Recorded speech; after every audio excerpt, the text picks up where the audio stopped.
Welcome to ESPN's College Football Prime Time, presented by Geico. It's part of Field & Stream Store's kickoff week. And you are looking live at Jordan-Hare Stadium in Auburn, Alabama.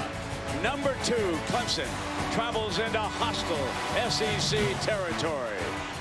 And when last seen, these Tigers of the ACC were hanging 40 on Alabama. Auburn knows they must slow down the most hyped offense in the country, or it will be a long, long night on the plains. Good evening, everybody, and welcome. With Jesse Palmer, I'm Brent Musburger. Thanks for dropping by. We're going to hear from our new sideline reporter, Kaylee Hartung, soon. But let us start, Jesse, with this Clemson offense. Clemson can win the national championship because of that offense. You mentioned it. They put up 550 yards against Bama in the title game. When I look at their skill positions as a group, I think they're the most talented unit in the country. The receivers, they've got depth. They've got Mike Williams back, a preseason All-American from an injury a year ago. They've got a bruising tailback in Wayne Gallman. But the guy that makes it all go is their Heisman hopeful quarterback, Deshaun Watson, and he's the best in the country. First player ever in FBS last year.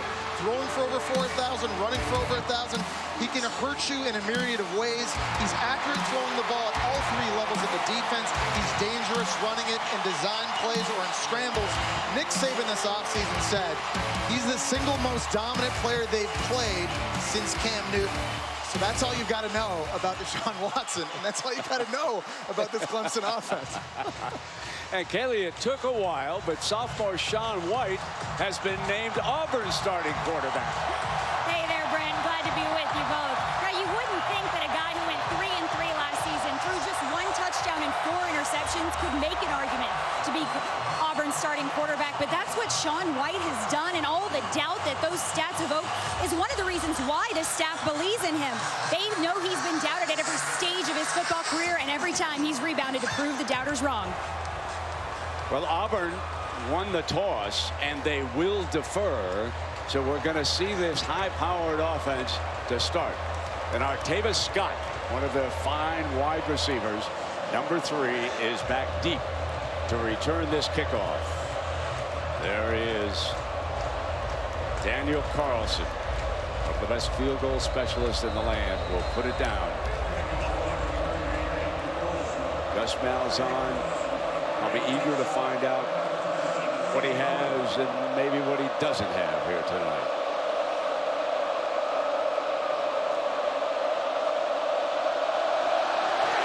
The quest begins. Scott bubbles, will take a knee.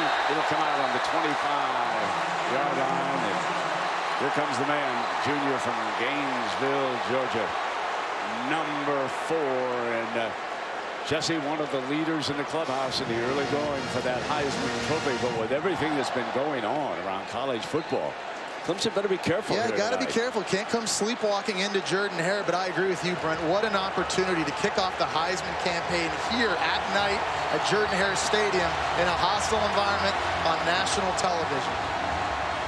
Wayne Gallman, his 1,500-yard rusher, number 9, will line up behind him. Jay Guillermo over the ball, will snap it. And Watson keeps it, but there was a false start. So one of those little mistakes, Jesse, that can start to add up, as we saw in Knoxville on Thursday with Tennessee. Yeah, listen, you can practice crowd noise all you want back home at the friendly confines near Memorial Stadium and in practice, but until you're here living it in Jordan-Hare, this is one of the loudest venues in the entire country. It's certainly something that all head coaches worry about in their first game, those mental mistakes. From the gun, Gallman pounds behind the right side, hit by a host of Auburn Tigers. Big Carl Lawson. Jesse, let's talk about number 55. He was in on that stop. Such a key man. Yeah, listen, and when I look at this game, the one place I feel Auburn has the advantage tonight is that D-line versus Clemson's offensive line. They're led by number 55, Carl Lawson, who's finally healthy, and when he is, he's a first-round talent. 2nd and 11, tosses the slant to Scott, short of the first down, and it's third down. Javaris Davis, one of the Davis is in that secondary. This number 31 makes the stop. Carlton Davis on the other side. He wears number 6. Here's your first third down for this hyped offense.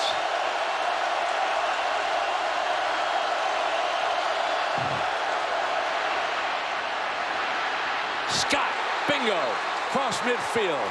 Great reception on Scott's part.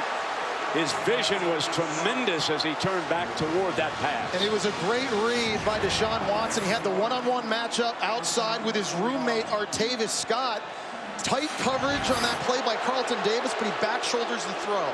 Little option look, and they turn Wayne Gallman loose, the redshirt junior from Loganville, Georgia. Everywhere you look on this offense, there's a veteran and there's a producer. They have welcomed back Mike Williams as one of the wide receivers. There you see Kane, Deion Kane, number 8. He's a sophomore from Tampa. 3 wide receivers. They hit on their first third down of the night. They bring Jordan Leggett in as a blocker. Gallman comes and just barrels ahead for another first down across that 40-yard line. Third down was so critical. Great catch by Scott, and here they are moving the ball on their first possession. And I love watching Wayne Gallman run. He runs angry. He's a violent runner, and he's a guy that seems to get stronger as the game goes on. They've got to get him his touches, see if they can wear down this Auburn defense. Mike Williams is spread out to the right in this formation. Gallman, the running back. He's over on the short side of the field. Deshaun, though, looks the other way, and that should have been intercepted. Jonathan Ford hit him in a weak spot right between the numbers, huh? Yeah, Deshaun Watson was looking for Deion Kane in the slot on a slant route, and he overthrew this ball. And I think it surprised Rudy Ford. Check this out again. It kind of comes out high, and all of a sudden it was right on top of Rudy Ford. If he could have caught that, I think that was a pick 6. Second down. How about the neon light here tonight and this down marker at Auburn? I'm looking across the field at it on both sides. That should help the players. Gallman bounces back to the right side. Watson helps him lead the way. Lawson finally gets him down short of the first down. Third down. This Auburn defense has a lot of youth and a lot of inexperience, and this is a critical down right here early in this game to get a win. They understand the juggernaut that they're up against tonight, but they need to have positive plays happen early to gain confidence in this game. Third down and 5. Watson checks over to the sideline. The coaches upstairs have looked at the defensive alignment. Defensive coordinator now switches his linebackers. Checkers game continues. 3rd and 5. Watson, a fine runner, now dumps it off, but he threw behind Gallman, and it is 4th down. And that's a break the Auburn defense needed. They bring some pressure. They're stunning and twisting up front. They forced Deshaun Watson up. He has an open Gallman. If he could have caught that, that would have for sure been a first down. Looks like now the Clemson offense going to stay on the field, maybe outside the range of kicker Greg Hugel. You've got to have great rush discipline here with Deshaun Watson and make sure he's contained. The corners press up. 4 receivers. Diamond on the left. From the pocket, incomplete, and it's Auburn football. Deshaun Davis, one of the 3 Davises. This one, number 57 on that defense, makes the play. And Deshaun Davis was sitting back at his linebacker position, spying Deshaun Watson. He was going to chase after him. If he took off scrambling, he just had his eyes on the quarterback. Deshaun Watson's eyes took him all the way to the throw. Big play for this young Auburn defense early to build confidence. Clemson knows that if they strike first, they can keep this crowd out of the game. Auburn knows that if they take charge, this will be one noisy scene here on the plains the rest of the way. And here is Shaun White, Boca Raton, Florida. Starts the motion. Kerryon Johnson. And Truitt lined up in the backfield. a wide receiver. You know, they have lost so much at running back, so much production. When you consider that Rock Thomas transferred to Jacksonville State, Javon Robinson was kicked off the team. Barber jumped to the NFL. So right away on first down, they line up a wide receiver up behind the quarterback. There he is again, number 10.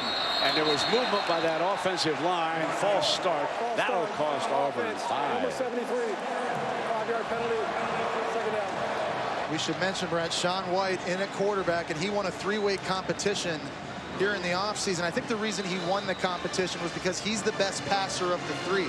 They are a running team, but they want to have balance, something they didn't have last year. Very inefficient throwing the football. I think that's why Shaun White gets the nod tonight. I think he gives them their best chance to win this game. So here comes Cox back into the backfield.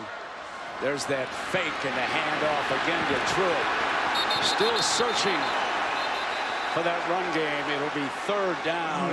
Van Smith now. Clemson breaking in two new safeties here. Van Smith is one of them. Number 23. You know about those fellas that headed on to the NFL. Brent Venables against this hurry-up offense likes to substitute a lot. He'll have his hands full with all these kids on defense. You can see a late substitution here. Now Johnson checks in, number 6 for the first time. Carry on Johnson. He flares.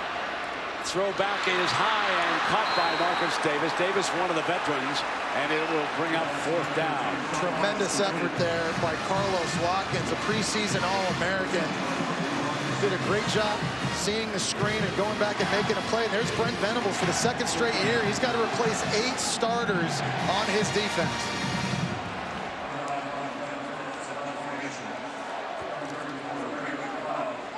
We welcome those of you who just watched Georgia in a very good game defeat North Carolina in the fourth quarter. We are scoreless. Clemson had the ball on the first series, drove down into Auburn territory. We're stopped on fourth down.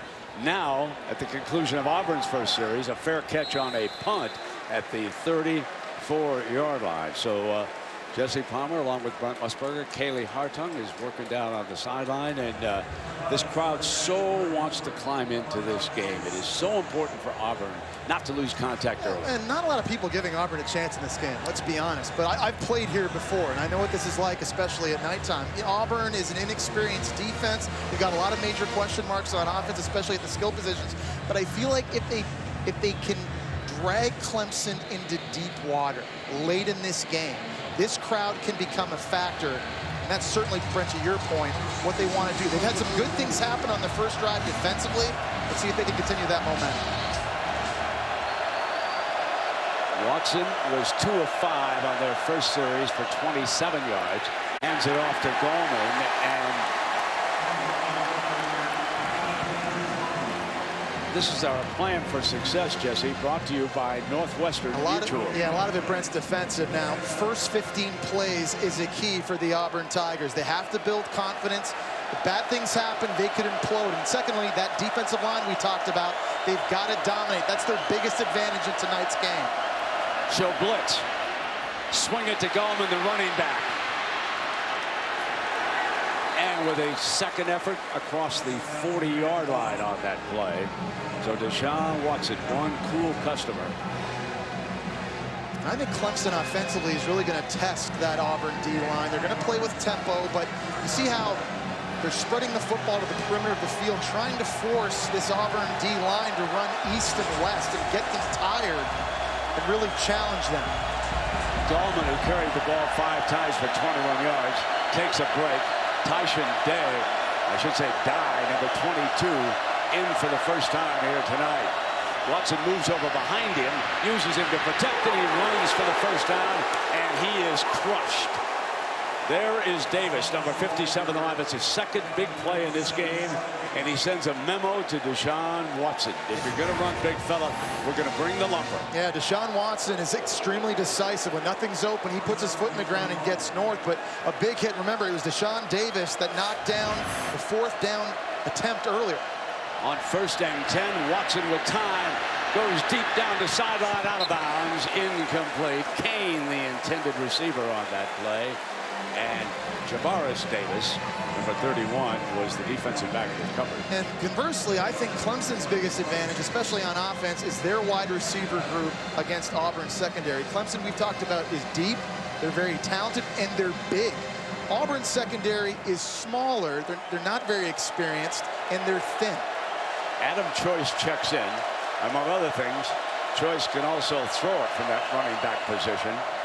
This time he will carry it behind that right side. Crowder and through Morgan. Over there, the center is Guillermo. Mitch Hyde, of course, an outstanding left tackle. And Taylor Hearn is at left guard. There's your Clemson offensive line. They have 62 total yards already in this game. 3rd down and 7.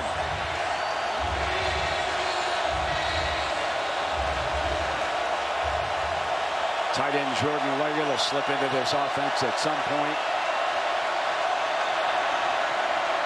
4 receivers go out. I don't see a flag. That was Leggett, the intended target, who had flexed out. Darrell Williams, number 49, good coverage. Another stop for the Auburn Tigers defense. It was a 4th down stop on the first drive, and now good coverage. You're seeing it coming from the linebacker level. That was Darrell Williams in the slot that was covering Leggett outside. Carlton Davis there doing a nice job on Mike Williams. Andy Teasdall back to punt it, and back deep is Marcus Davis. He's the wide receiver, wears number 80. Dangerous veteran on this team. Looks like good coverage, and Teasdale will fair catch it at the 13-yard line. So we'll take a break. Just underway in Auburn. Clemson of the ACC, Auburn of the SEC. You're watching the SEC on ESPN. Kaylee Hartung is down below, and Kaylee, some of the fans didn't get a chance to hear that story about Sean White, and he's the starter at quarterback for Auburn. Well, Brent, if you look at Sean White's numbers from a season ago, they won't give you confidence in why he won the job this season, but his story is so much more complicated than that. Now, as Rhett Lashley, his offensive coordinator, explained to me, this is a guy who has been doubted at every stage of his football career. In high school, he was invited to the Under Armour All-America game as an alternate to, of all people, Deshaun Watson. And as he heads to the sideline without him on the field, it brings us to the question of how many quarterbacks will we see from Auburn tonight? Yeah, exactly. Franklin, who was the JC recruit, is one of 3. We saw when they were huddled up. Very interesting. Jeremy Johnson had his helmet on, and so did John Franklin, who's on the field right now. So they want to disguise who's going to be in at quarterback. He hits Davis, read perfectly by the defense, and they blow it up. We expect to see all 3 quarterbacks, but why they have all 3 with helmets on is to keep the coaches from the coaches box for Clemson to call down and say, here comes number 5 or here comes number 6. Now Sean White, number 13, as Kaylee told you, is a starter, and he comes back in now in a tough spot. 3rd and 10. This is brutal for a quarterback. Petway is his running back. Handed off to the wideout, nothing doing. So all the trickeration amounts to very little. It's 3 and out, and Clemson's going to get the ball back. But it's impressive, Brent, for this Clemson defense, again, playing with 8 new starters, because Gus Malzahn's going to throw a lot of eye candy at you. He's going to have different quarterbacks back there. He's going to have trick formations and quick huddles, guys in motion and fake handoffs. And if you lose where the football is, you're giving up a home run. And right now, this Clemson defense, they look like they're playing at home. They look confident. They played well. Kevin Phillips is the punter. Cloud off the side of his foot and not a good punt. Took a great bounce, though, for Auburn. Close to the 20-yard line. So they'll work with Ray McLeod on a short kick like that to make sure that it doesn't roll. And it wound up being a 68-yard punt. Luck be a lady tonight. And how about that, Jesse Palmer? One of the all-time great entrances in college football, Brent. War Eagle. I was here one night when War Eagle took off. When I left the stadium.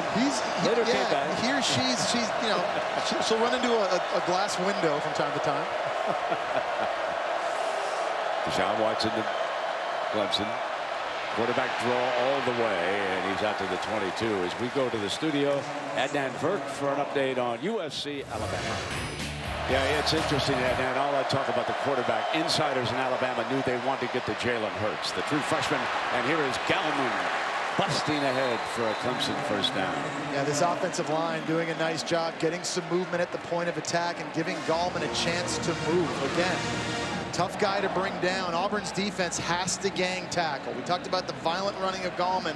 Not an easy guy to bring down by yourself.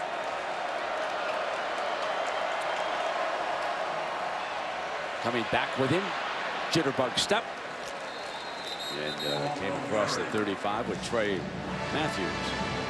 Well, Jesse, already Clemson with 80 yards of offense and Auburn with only 3. Auburn's offense is just searching for some kind of an identity.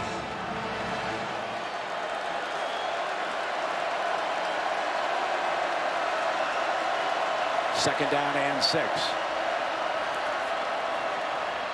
Offensive line gave him time, 3rd and short. That was Ray McLeod. Reception. This is a really tough offense to have to stop in these 3rd and short situations because you have so many threats, particularly running the football. Deshaun Watson or Gallman in the zone read game. Dabo Swinney looking out at his offense on this 3rd and 1. Auburn brings pressure, and they stack the running back up. It'll be 4th down. Yeah, Dontavius Russell at defensive tackle just created a pile right in the middle of the field, and that's what really kind of forced Wayne Gallman to stop in his tracks. He tried to leap up over top of the pile, but just too many blue jerseys. And another stop for this Auburn defense. If you're Kevin Steele, their new defensive coordinator, you have to love what you've seen so far from your unit. But you're going to put a lot of pressure on them unless that offense gets some first downs and keeps these big uns off the field on a humid night. That's a great point, Brent. At some point, this offense has to be able to stay on the field and give this defense a rest and a breather on the sidelines. Marcus Davis is back deep. Beautiful punt. He's going to hope it goes to the end zone, and it does. So we'll take a break. Clemson and Auburn scoreless in Alabama.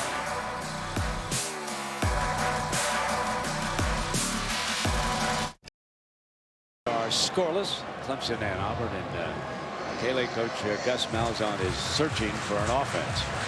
Well, Brent, after that quick 3-and-out series for the Auburn offense, Gus Malzahn spent the majority of that last series talking to his offensive line. The message was very simple. You could hear him from the sideline saying, we need to block. Well, here's his 3rd quarterback, Jeremy Johnson, big fella, 6'5", 234. Down at the line of scrimmage. So we've seen 3 quarterbacks already. If you got 3 quarterbacks, it means you got no quarterbacks. And so we're seeing them situationally, right? Jeremy Johnson, a guy last year we'd see in the red zone or in short yardage situations. He's a better runner than Sean White, but at some point you got to create a rhythm on offense. Johnson takes off again.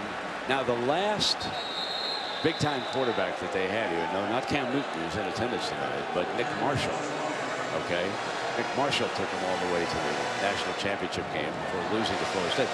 Nick Marshall, I was told by the SID's office, was cut tonight by Jacksonville. A little bit surprised by that. He was working as a defensive back, and I'm sure somebody in the National Football League. And here is Cam, who I told you he was out early watching warm-ups. Bo Jackson is here, 2 of the great legends in Auburn history. 3rd down and 7, and the big disappointment for us a year ago was that Johnson could not run a good passing game for Auburn. So here is an obvious passing situation, and they wait too long, and they call a timeout, and I hear the Boo Birds in Auburn.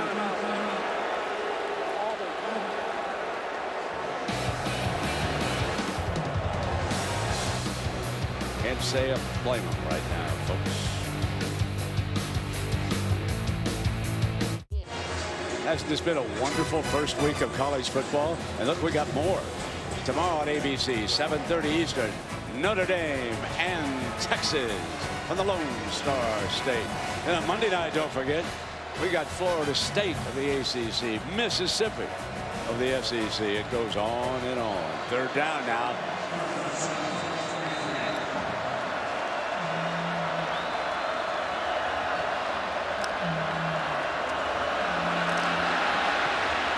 There's a penalty flag that was thrown.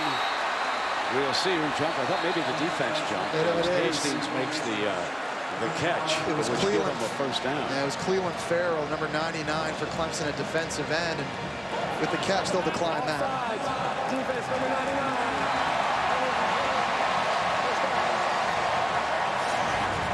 Playing on the road with a silent count, it can be tricky as a defense. They're trying to bring pressure, and there's Cleveland Farrell, who's taken over in the starting lineup. Remember, they lost Shaq Lawson, the ACC Defensive Player of the Year in the first round. They also lost Kevin Dodd, the second pick of the second round. So they're searching for new pass rushers as well. Cleveland Farrell right there, a little bit too eager. So Jeremy Johnson leads Auburn to its first down of the game. And the running back, Carry-On Johnson, number 21, when those fellows like Javon Robinson, Rock Thomas, and Barber moved on, the veteran was number 21 from Madison, Alabama. He's 6'2", 211. Carlos Watkins, number 94, defensive tackle, Brent, for Clemson. He's taking over early in this game. He's winning his one-on-one matchups, and he's being extremely disruptive to this Auburn rushing attack. Second down and 12. Johnson checks the sideline. Now there's confusion. The time's running down.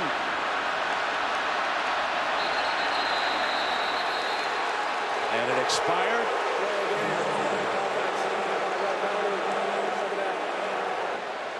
And that gives us a chance to go to Adnan and another update on Alabama. Thank you for that. It's second down and 16 here after the penalty. Johnson to the 31-yard line. Brent, I think the thing I'm most disappointed in Auburn's offense right now is the tempo or lack of tempo. You know, Gus Malzahn wants to push the pedal down. It's just been very, very slow getting set up at the line of scrimmage.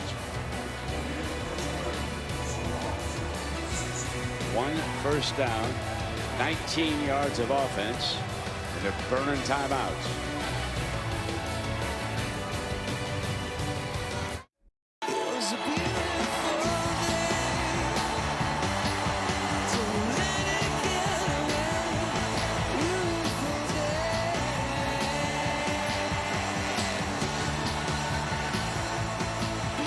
Gorgeous day for a football game here in Auburn, Alabama.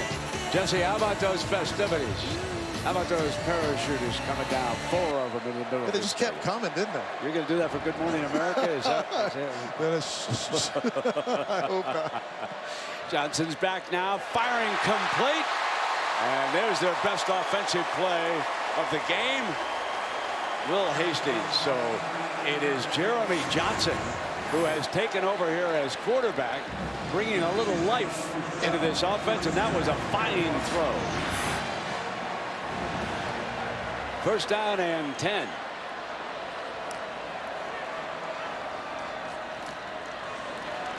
Terrific defense at the point of attack. Yeah, it's Carlos Watkins again on the inside of that line. He's a preseason All-American, number 94, and you can see why. If there's a one-on-one matchup, he is so strong at the point of attack, and in pass rushing downs, he's too good of a pass rush in a one-on-one situation. So Auburn's going to have to start to work some double teams on him, trying to get him to move. Second down at 9. Johnson quickly checks the sideline. Now he's got to go to work. Got a great arm. That's Davis to the 40-yard line. Jeremy Johnson can make the wow throw. And that was an example right there. He's throwing the backside skinny post, and he has to get it there before linebacker number 10, Ben Boulware, can get outside. That is just a laser, and he puts it right in the body of his wide receiver. Back quickly now, and the tempo starts to pick up. The running attack, and Dexter Lawrence, folks, for Clemson. number 90. This is one of the most ballyhooed young defensive linemen in the country. Only a freshman from Wake Forest, North Carolina. They have told us that he can flat move for his size. On a goal line offense inside the 5, you'll see him line up as one of the blocking backs. What a tremendous future he has for the Tigers. 2nd down and 7. Giving it to Johnson. And this will be about a 3rd down now and 6. But I do think, if I'm Gus Malzahn, I'm leaving Jeremy Johnson in the game now for a couple of series because he's given a spark to this offense. They finally look like they have a rhythm until that play. As soon as I say that. Clemson. So Clemson will take a timeout here early in the 2nd quarter. Gus wanted that tempo to keep going.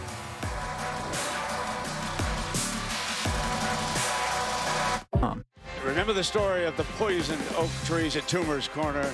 They're back. And this young man has come armed and ready. Upset Clemson, and we're going to go rolling at Toomer's Corner in Auburn here tonight. It's important here to note, Brent, Auburn right now is within field goal range for their kicker, Daniel Carlson. So Jeremy Johnson cannot take a sack. Hastings has been working well out of the slot. Johnson steps up, fires too high, and that would mean Daniel Carlson will trot out of the field, attempting to give the Tigers of Auburn their first lead here tonight. Carlson a year ago was 23 of 27, made every one of his 40 extra points. He's a junior out of Colorado Springs. He's got NFL written all over. Here we go.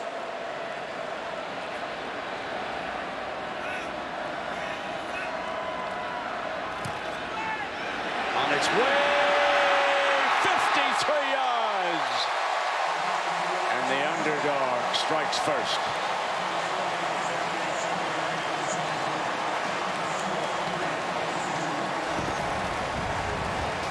What a weapon. In a close game, money in the bank for Gus. Starting to look like an offense.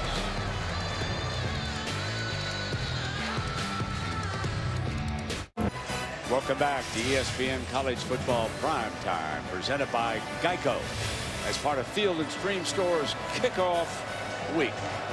Speaking of a kickoff, here comes Carlson again. Clemson deep man is about 3 yards in the end zone. The wide receiver, Scott.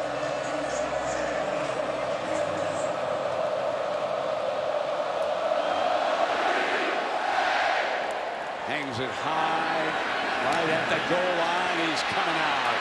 What a tremendous kickoff. Oh, man, what a weapon.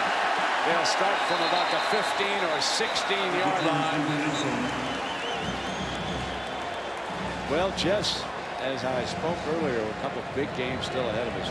Tell me what you make of Ole Miss and Florida State Monday night. I cannot wait for the battle in the trenches in this game. Dalvin Cook at running back for Florida State's a Heisman hopeful. He's got all 5 of his offensive linemen returning, but I think Ole Miss's defensive line might be better this year without Robert Kimdiche. Of course, they lost to the NFL. They've got a lot of weapons, and Marquise Hayes, Isaac Gross, a defensive tackle, back from injury.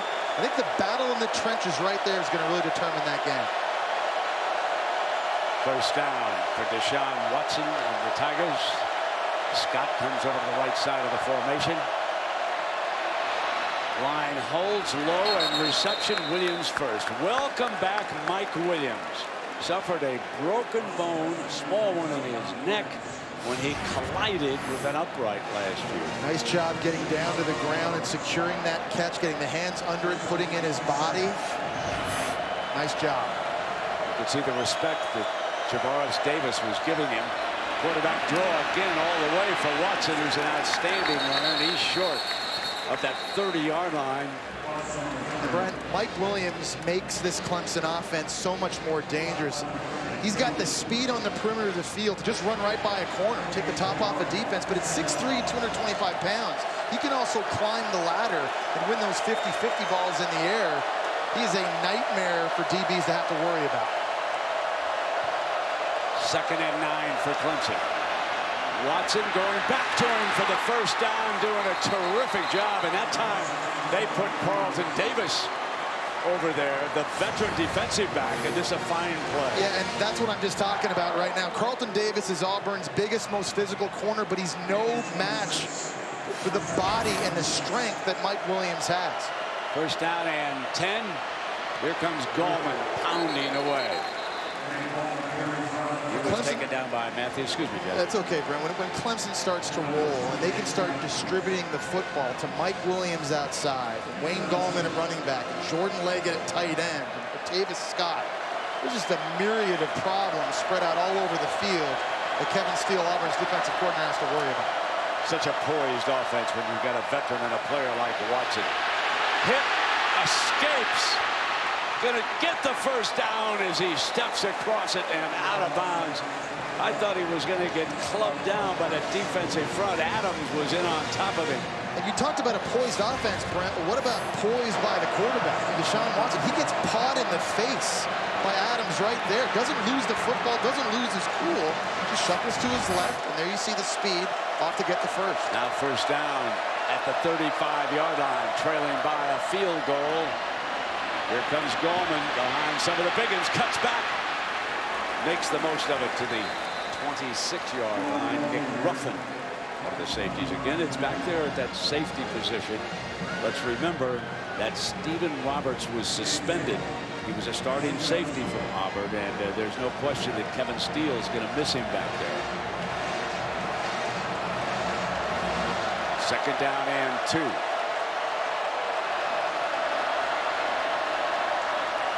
They show pressure. Watson stands in, delivers a strike. How about that for accuracy? Going back to Williams.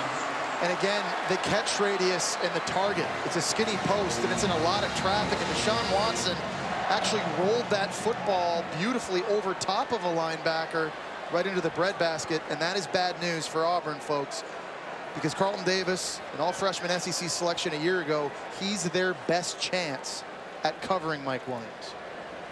Jesse, how good is this drive been? I mean, Watson comes up, he's got a quick check of the sideline, but basically he's in charge out there. But he's getting the ball to big number 7. That was something, obviously, we didn't see any of last year because of the injury, but you see how much Mike Williams can change the complexity of this offense because he provides you chunk plays, explosive plays. As we go back and take a look at this injury to Carlton Davis on that last play, see him down, and Gus Malzahn out there taking a look. He's kind of crouching over top of him right now. Obviously, hope everything's okay. Ball got thrown into the body, just kind of draped on top of him, and it's kind of hard to see really where that injury may have occurred. And laying on the ground, I don't know if that's an upper body deal or if that's a lower body deal. This big collision as he was trying to bring him to the ground. Nick Ruffin, number 19, came in, and not sure if he got the wind knocked out of him, but good news right now, he's up and he's walking off the field. So it'll be a first down for Clemson across the 15-yard line on the march on this drive. They started back at the 16-yard line. They've moved 71 yards in 7 plays. They're getting an average of 10 yards a play on this drive.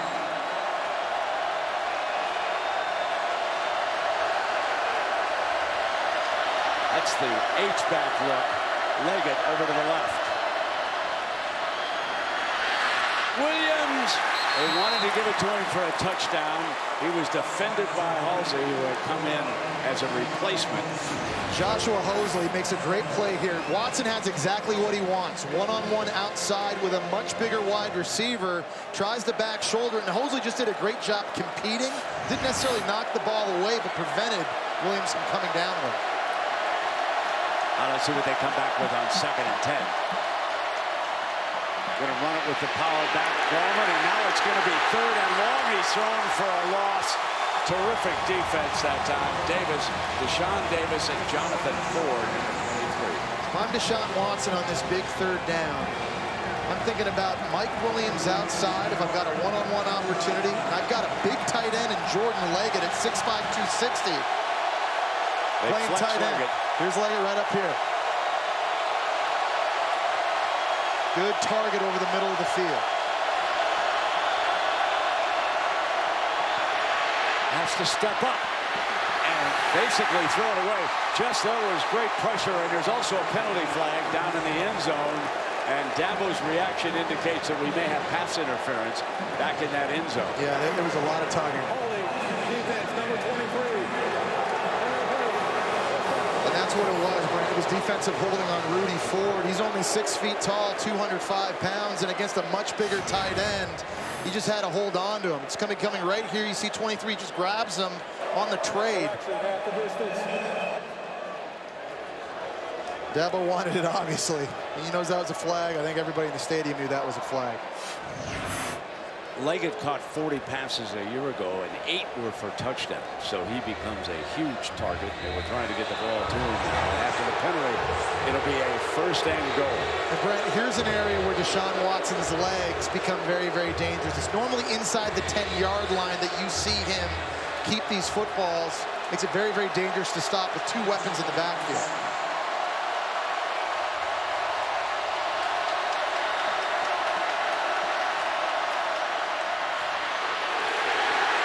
Straight ahead with the running back, and again that front.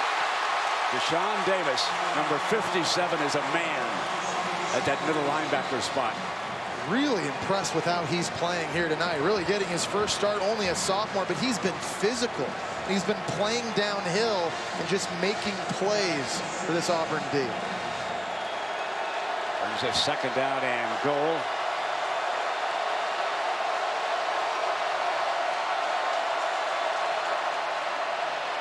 There's Watson, running ability. Down by the 1-yard line, and that'll bring up a 3rd and goal. And if I'm Clemson, I'm just going right back to that again, using Wayne Gallman as an extra blocker and getting the bonus.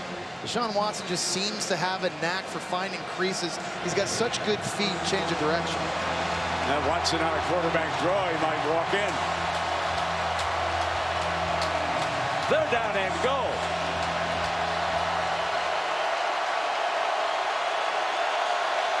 Brings Scott behind the formation. Going to give it to Goldman. Pounds ahead. Stopped by that defensive front. So now Dabo Swinney with the decision. You're inside of the 1-yard line. Why not go for it? Safety Trey Matthews. Here comes some big fellas onto the field now. Wow. Here comes Lawrence. We told you that freshman defensive tackle, and they're going to bring him over to the sideline now because there's an injured player.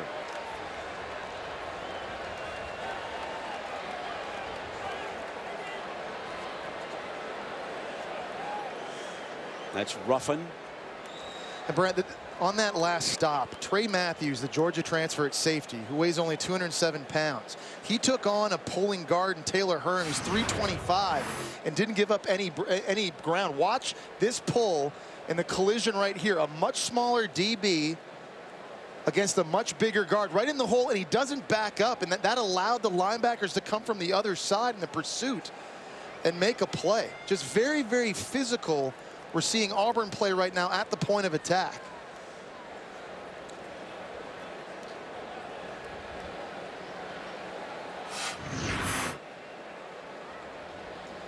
Looks like Nick Ruffin, number 19 for Auburn, on the ground. That's the second DB we've seen down for the Auburn Tigers here on this series, and the second starter we've seen down.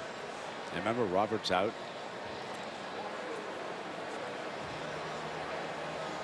The report down below from Cayley is that Davis could come back into the game. He was shaken up, but clearly Ruffin has to come out to the sideline now.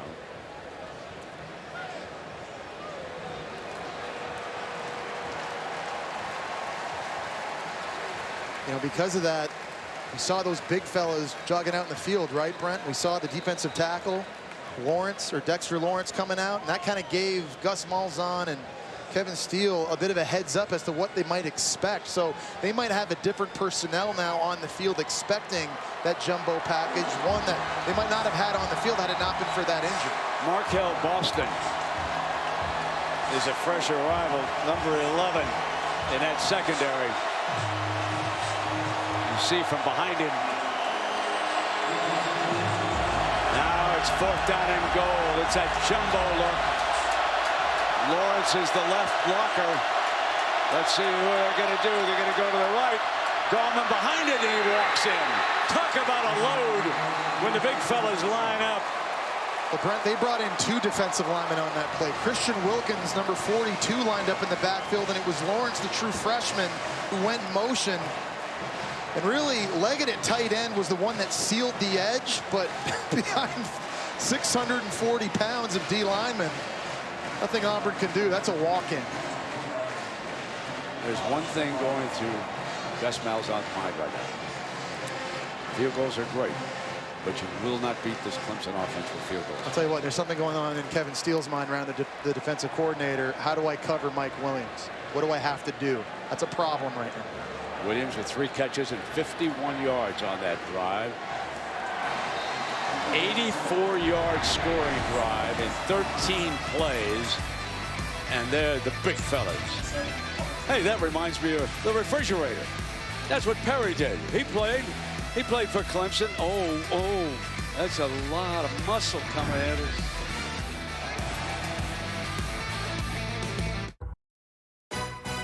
ESPN College Football is presented by Geico. 15 minutes could save you 15% or more on car insurance. And in part by the turbocharged Lexus GS. Once you take control, there's no going back. The 4 skydivers lit up this crowd with their arrival before the opening kickoff. There they are on the sideline. Guys, great job.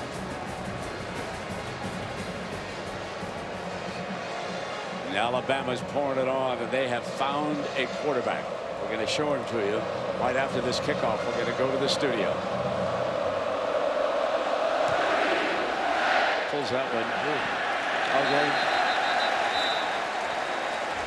That's a penalty at first, out of bounds. So let's go to Adnan Virk for an update. Adnan, new quarterback. Absolutely. So we welcome those of you who are watching Alabama dominate USC here at 7-3. It's a dandy. Jesse Palmer and Kaylee Hartung. I'm Brent Musburger. Nice to have you along with us. First down and 10. Jeremy Johnson, in case you just checked in, 3 of 4 on their last field goal drive. He's taken over as the quarterback. Here's a quarterback draw, tripped up. Then the big fella still gained about 3 yards. So since Jeremy Johnson's been in and stayed in, this offense has been sparked a little bit. They've had some quarterback run success, but really it's been because of his arm. Gus Malzahn has to stay with him. Sean White started. John Franklin also played. Johnson sacked. Guess who? There is that big freshman Dexter Lawrence, run blocking for the touchdown. He is an All-American looming. He's just a natural, Brent. He understands how to use leverage and how to use his hands.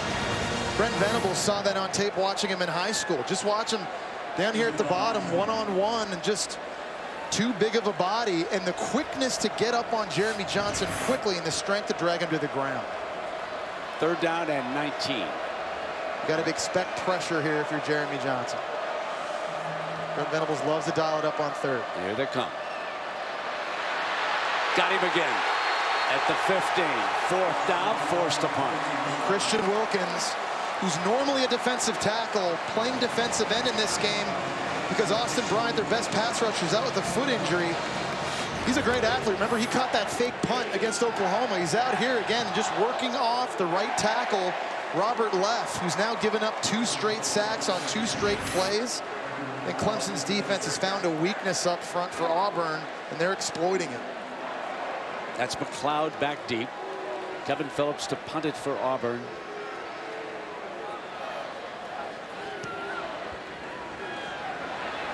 McLeod signals fair catch at midfield. Good field position for Deshaun Watson. What a wonderful story about Deshaun and his mom. And so happy to see that Deshaun's mother's here. We'll tell you that story when you come back.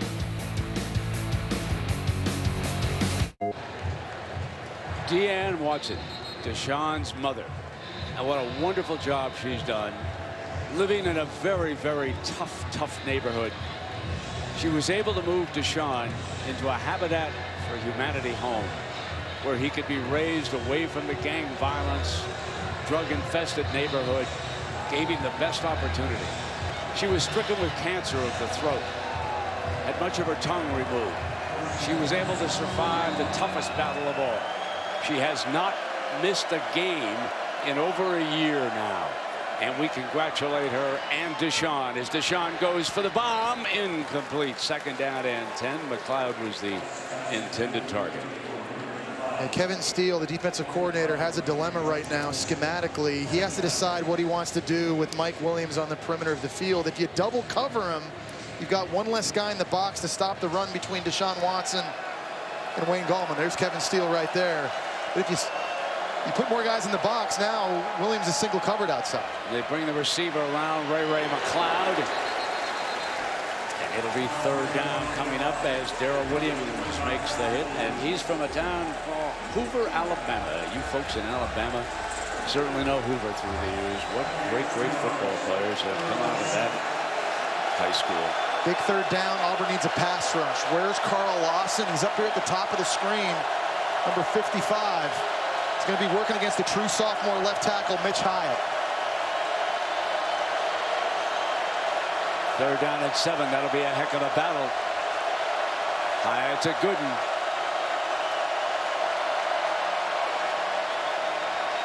Got a little double team help. Fire for the first down to Williams. But credit that offensive line. Lawson was coming to get it stripped. They take it away. Now Dabo's saying he stepped out of bounds over here.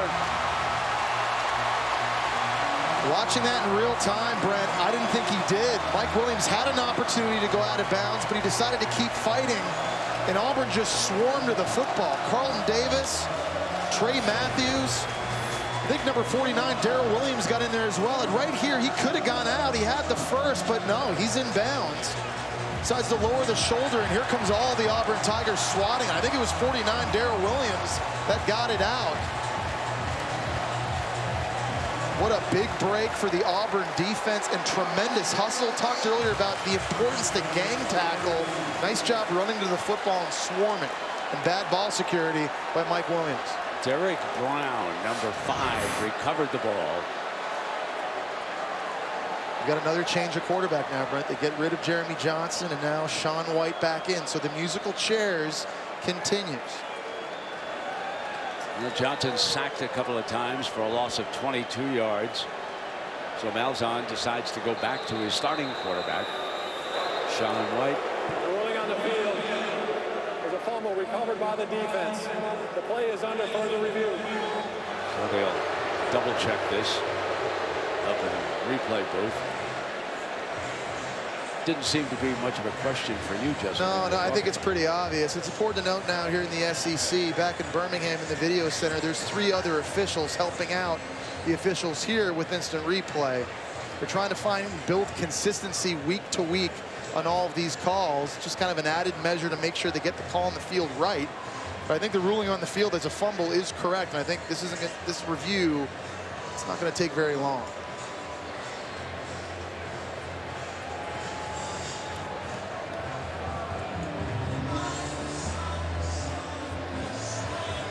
Well, we have a moment. I'd like to send along congratulations for a good friend and a terrific coach, Paul Chryst at Wisconsin. What a job they did at Lambeau against LSU.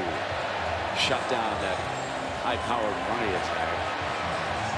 LSU staged one of the day's major upsets. Just a tremendous performance by Chryst and the Badgers. Take a look at this again here, Brent. Does he step out? No. Foot still in.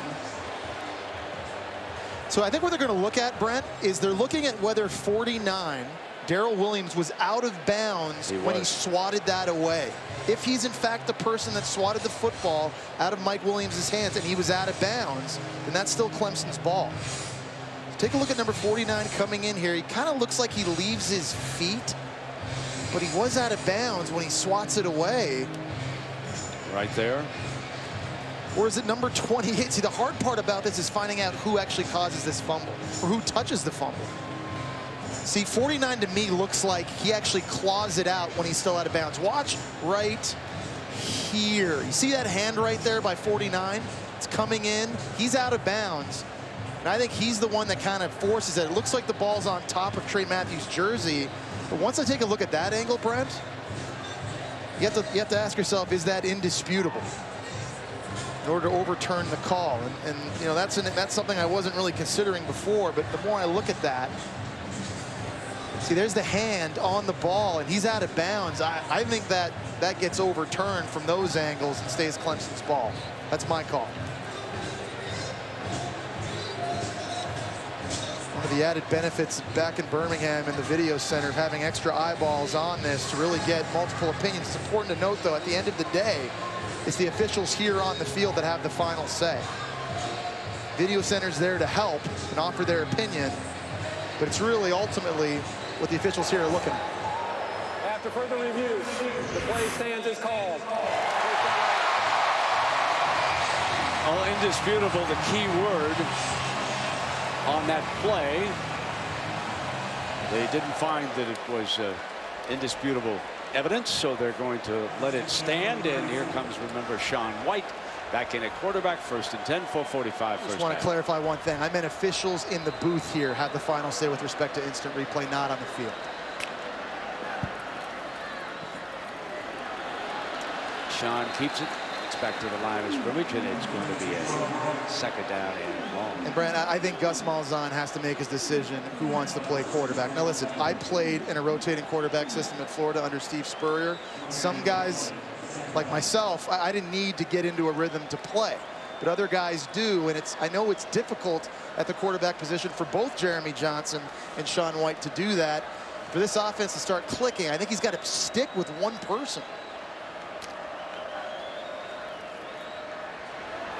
Fake, looking to go downfield, breaks a tackle and scrambles out to the 41-yard line. Pagano brings him down. So the thing about Sean White, he's got better running ability than people give him credit for. He's not a game changer like Nick Marshall or Cam Newton was, but you got to remember, he had a knee injury last year against Arkansas, and he wasn't the same quarterback in the second half of the season. He's healthy now, and he's a good enough runner, just enough to make this defense respect him. This is an opportunity here on 3rd down. If there's pressure, he can buy himself time and get off a throw. Gus would love to send Cam Newton in for this play. 3rd down and 4. Deflected, incomplete, forced to punt.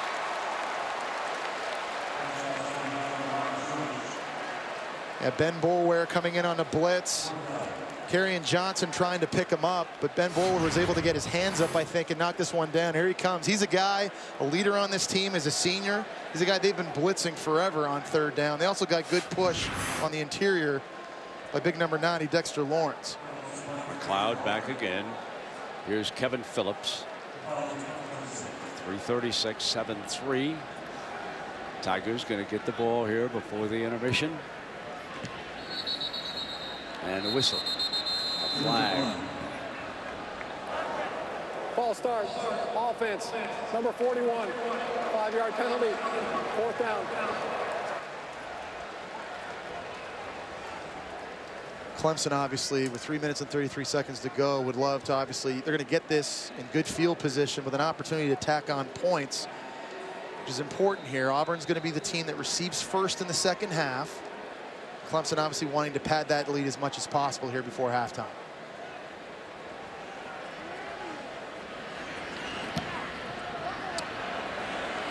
McLeod going over toward the sideline. Fair catch at about the 23-yard line. Adnan, what's brewing for halftime? Oh, we got a lot cooking here, Brent. To the BMW halftime report. It was a dog day afternoon for a bunch of teams in college football. Some upsets aplenty. We'll also have updates of what's happening over on ABC as Alabama is taking control over USC. And also, TCU right now has its hands full with South Dakota State. The Jackrabbits running and gunning. Myself, Joey Galloway, Danny Cannell. We'll see you at the half. Brent? All right, Adnan, looking forward to that. Indeed, what an afternoon. How about Houston? Houston sets sail. They'll be seeking a Final Four slot. Hand it off now. Big fella, Gallman carrying it. And when you look ahead at Houston's schedule, circle a date in November. Yep. Louisville goes into Houston. If Houston stays undefeated, that's a monster. Folks, one of the sleepers in the country, along with Houston this year, is going to be Louisville. Beware Petrino after a few years. Man can flat out coach. When he gets off his motorcycle, he's good. Here's Deshaun Watson scrambling, and he's short of the first down. So critical again on these passing situations that Auburn keeps their lane integrity. On that last play, they did not. They had two players right in the middle of the field, and Dontavius Russell and Montravius Adams basically run into each other, and Deshaun Watson's just too seasoned. When he sees a lane, he's decisive.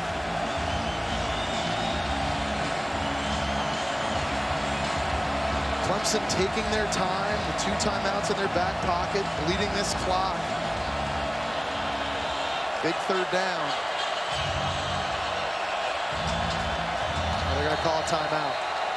Timeout is called. Timeout, Clemson. 30-second timeout. Let's check in down below with Kaylee. Well, Brent, all night you've seen Cam Newton's feet firmly planted on the Auburn sideline, but as he told me before the game, he's in a tough spot here.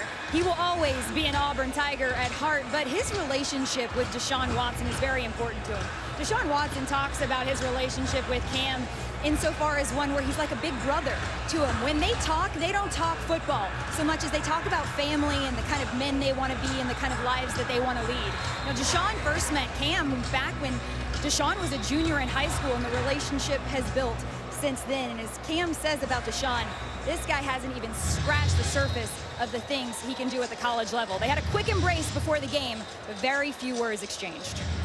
Yeah, Kaylee, what was interesting about that picture when they embraced is how big Watson is. We were waiting upstairs to see where he would come up to Cam Newton, and not quite his equal, well, but close to it. Cam Newton wearing the spiked shoes. I mean, those Louboutins, that doesn't give you a lot of lift, Brent. You know that. Third down. Oh, Jesse knows the shoes. Gotta have a good shoe game now. You're the MVP of the NFL. Third down and 2, Deshaun. That's Leggett who stays in constant touch as the 8th back, and timeout is burned, and they're on the timeouts. Well, it's the first game of the season. And wow, there you go. Dabo said, come on.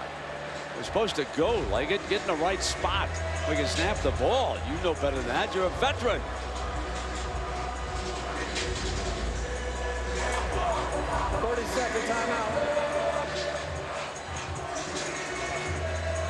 And these are the things that head coaches worry about week 1. You try to kind of go over every situation in 2-minute situations and getting your offense to hustle. And mental mistakes aren't what you expect, especially from a senior in Jordan Leggett. So Dabo Swinney, his team's in a dogfight right now. On the road, hostile environment. They were picked to win this game by a lot. Only up 7-3. It's the defense that's finding some confidence, and a crowd here at Jordan-Hare Stadium is still very much in the game. 188 yards for Clemson and 38 for Auburn. That's total yardage in the first half. Third down and 2. Watson, and there's a penalty flag. Oh boy. False start. I guess, yeah, and it's, I hate to say this, it's on Jordan Leggett, number 16. False start. Offense. Number 16. Penalty. Third down. And he's leaving the game, obviously. And the senior is now you see what's interesting where folks, I don't blame them. Let me go down a little bit away from Dabo, okay? I just kind of slide over here and get my Gatorade, relax, and get my thoughts back together again. Don't blame you. Don't blame you at all, George. That's a senior move right there. Third down and 6 now. Who can bring the pass rush for Auburn? We talk about Carl Lawson, but he's right now lined up at linebacker here over the middle of the field. Press corners on the wideouts. The Heat can't get there. Throw, and Williams with it. There's a penalty. Penalty is called against Davis. Javaris Davis, number 31, and that will give them a fresh set of downs. It's a good call, Brent. It's defensive holding. Pass interference. Defense. Number 31. 15-yard penalty. First down. Or pass interference. He grabbed an entire fistful of jersey on Mike Williams, who was running the corner route. Carl Lawson came on a blitz. Gallman did a great job picking it up. which allowed Deshaun Watson to get this football off. You see right there, the left arm extended, lots of cloth. Mike Williams still with that catch radius and those long arms is still somehow almost able to reel that in. That moves the ball up to the 41-yard line on this first down. Watson's got Williams again. You know that he wants number 7, and we welcome back that young man who suffered that neck injury. Yeah, it's too hard to cover. The back shoulder throw is virtually impossible for a cornerback that has his head turned. And how many times early in this first half as we've seen Deshaun Watson complete these back shoulder throws? I always thought that was one of the hardest throws to complete. Deshaun Watson making it look easy. Closing in on 100 yards here in the first half. 83 yards already. Here's some more. Man is lighting up the Auburn secondary. That's his 6th catch of the first half. And he's got these cornerbacks guessing right now. We've seen he's made a lot of plays to the perimeter outside between the numbers and the hash. And that's where these cornerbacks, and Javaris Davis thinks he's going. Then he puts his foot in the ground and runs the slant inside. Totally turns Davis around. That's an island right now that none of these corners want to be on. It's become Mike Williams' island. 4 plays for 59 yards. Getting Richard set. He replaced Leggett. Pounding back with Galvin. When you think about Deshaun Watson and you go back to that championship game, it is mind-boggling that he had 478 total yards against Alabama. And they weren't supposed to get a first down. Remember? Everybody kept talking about that front 7 for Alabama and all the different NFL prospects they had. And that was almost like a Vince Young-esque performance by Watson. 2nd down and 7. Pump fake. End zone.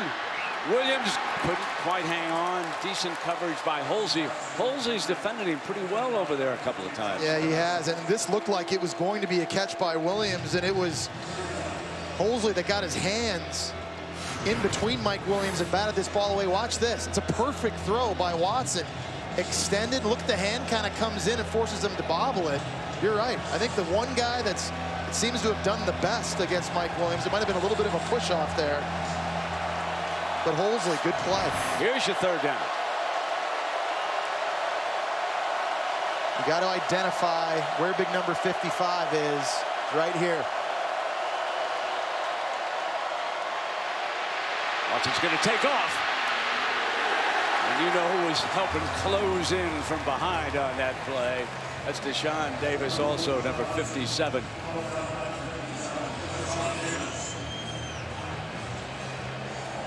Another big win for this Auburn defense. They're going to force a field goal here and go in at halftime down 7. I think you'd say that was a pretty good scenario for Gus Malzahn and Auburn heading into this game. So Greg Hugo hit 27 to 32.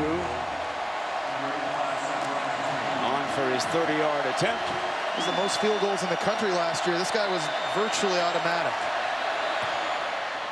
Pulls it to the left, but through. And it's a 7-point lead here in the first half. 10-3. Clemson goes up. You know, we've talked about Mike Williams, and I want to take you back. This was a nasty, nasty looking injury. Now watch number 7. And go back to the goalpost. Oh!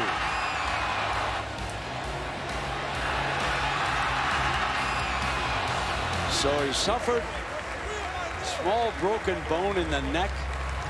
Missed the rest of the season. Signaled to the crowd that he was okay as they carted him off. And it's so great to see him back here tonight. It sure is. And when you look at the game he's having right now, already over 100 yards in that first half. He's been a dominant force. I think the amazing thing to me is after such a serious injury like that, he actually looks to me like he's bigger and faster and stronger than he was even at the start of last year. You know, what's interesting, I was talking to, actually up in Tennessee, with some of the fine trainers up there about when the fellows get injured, what happens. And you know, they come in and they start working out right away, even after arthroscopic knee surgery. And he said they do spend a lot of time. And he said sometimes they do get into better shape. Just to follow up what you said. It's amazing.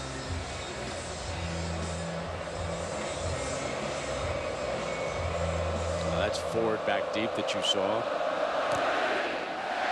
on the ground to run the seconds down here in the first half. There's a penalty flag on this play as the clock runs back down. They're going to get a hold on Ryan Davis, the wide receiver, who's playing on the kickoff return team. And that, of course, means that the first half's coming to an end, I believe. Holding during the return. Number 83, 10-yard penalty. First down. And now, Correction. Decline. Halftime. so it was declined, and that's halftime. And so it is 10-3 Clemson. So it's the BMW halftime report. Adnan Virk, Joey Galloway, Danny Cannell. Take it away, Adnan.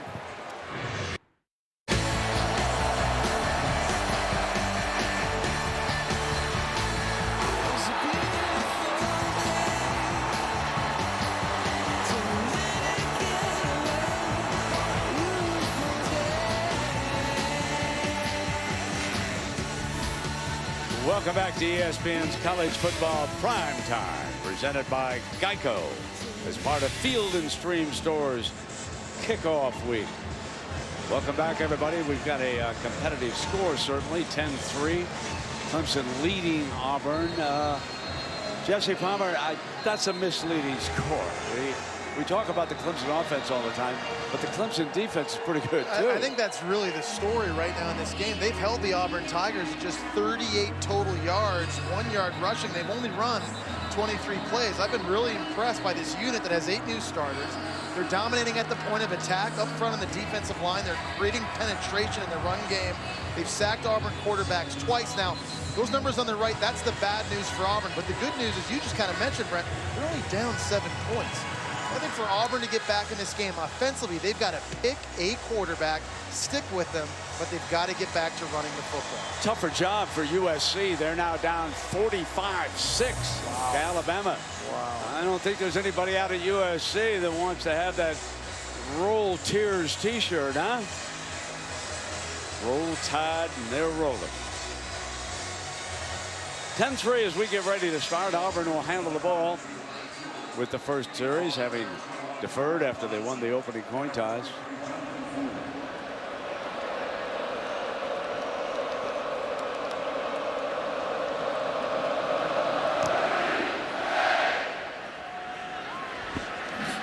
To the goal line, Jonathan Ford reaches down. Penalty flag as he breaks free out to the 45. During the return, illegal block in the back. Receiving team, number 27. The penalty is half the distance. First down. And let us check in down below with Kaylee Harton. Kaylee? Well, guys, we thought that we could see all 3 of Auburn's quarterbacks earlier in this game. We didn't realize how early it would be, as by the end of that second series, we saw all 3. Gus Malzahn just told me that was the plan all along. He now feels like they've figured out what they need to do. It comes down to execution. But as Gus told us coming into this game, his biggest question was, how would this team respond to adversity? Now's the time to learn that. And Kaylee, no surprise seeing number 6, Jeremy Johnson, jog onto the field. They've been, I think, the most successful running and throwing when he's been in the game. Kerryon Johnson is the running back. He's number 21. Jeremy Johnson, 3 of 4. Wow. And Kerryon hit in that backfield for a loss. He's back by the 2-yard line. Clemson's D, led by Farrell, they're starting to dominate up front. Yeah, they are, and that's Cleveland Farrell that makes the play in the background. Again, they've been living in Auburn's backfield so far in this game, especially in the run game. I think about half the runs Auburn's run, they've made contact in the backfield by Clemson D-line. Look at that, 8 of 14 design run plays, contact behind the line of scrimmage. All right, Franklin has also gone in a little trickeration as they took Jeremy Johnson out, and there's nothing doing as Chandler Cox. The second time they've tried running that play. snap. Yeah, and Carlos Watkins, number 94, again, able to get penetration. Auburn's offensive line has just been overwhelmed, and in particular by the interior of this Clemson D line. Carlos Watkins, we've seen the true freshman Dexter Lawrence making plays. Christian Wilkins, Now here you have a 3rd and long backed up. You've got to have a plan here at quarterback.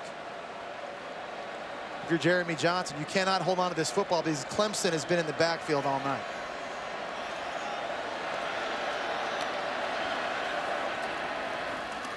Going to run it out, try to give the punter a little daylight here. Just really impressed with Clemson's defense. They're just fitting. There are a bunch of guys out there that haven't played in a lot of games. The defensive line is eating up blocks the way they are and getting pushed. It just opens up lanes for linebackers and DBs to fit up into. Brent Venables, we talked about it. 2nd straight year, he's had to replace 8 starters. His unit right now playing lights out. So McLeod, the punt returner, figures to give Deshaun Watson tremendous field position here. He's got a fair catch at the Auburn 45-yard line. And so Deshaun comes out 11 of 19 tonight for 148 yards. Has not yet thrown a touchdown pass nor an interceptions. He's also carried 7 times for 23 yards. So a very short field. And he kind of found his groove, I think, there in the 2nd quarter. Early in the game, missed a couple of open throws that I think could have been big plays, but he started finding big number 7, Mike Williams, and that was sort of a security blanket. Since then, he hasn't missed very much. Number 57, Deshaun Davis, signaling, moving defenders around. He's played very well defensively. Gallman, and keeping it was Watson after the fake, and challenging him on the sideline is Nick Ruffin, who was shaken up. Good to see here that he's back on the field, so it'll be 2nd down. So if I'm defensive coordinator Kevin Steele for Auburn, I've seen enough of Mike Williams now. He already has over 100 yards receiving. I would double him every play and trust in my defensive line to start controlling the line of scrimmage to slow down this Clemson rushing attack. I do not want to die a fast death through the air to Mike Williams. Take your chances with your D-line. Carlton Davis has him.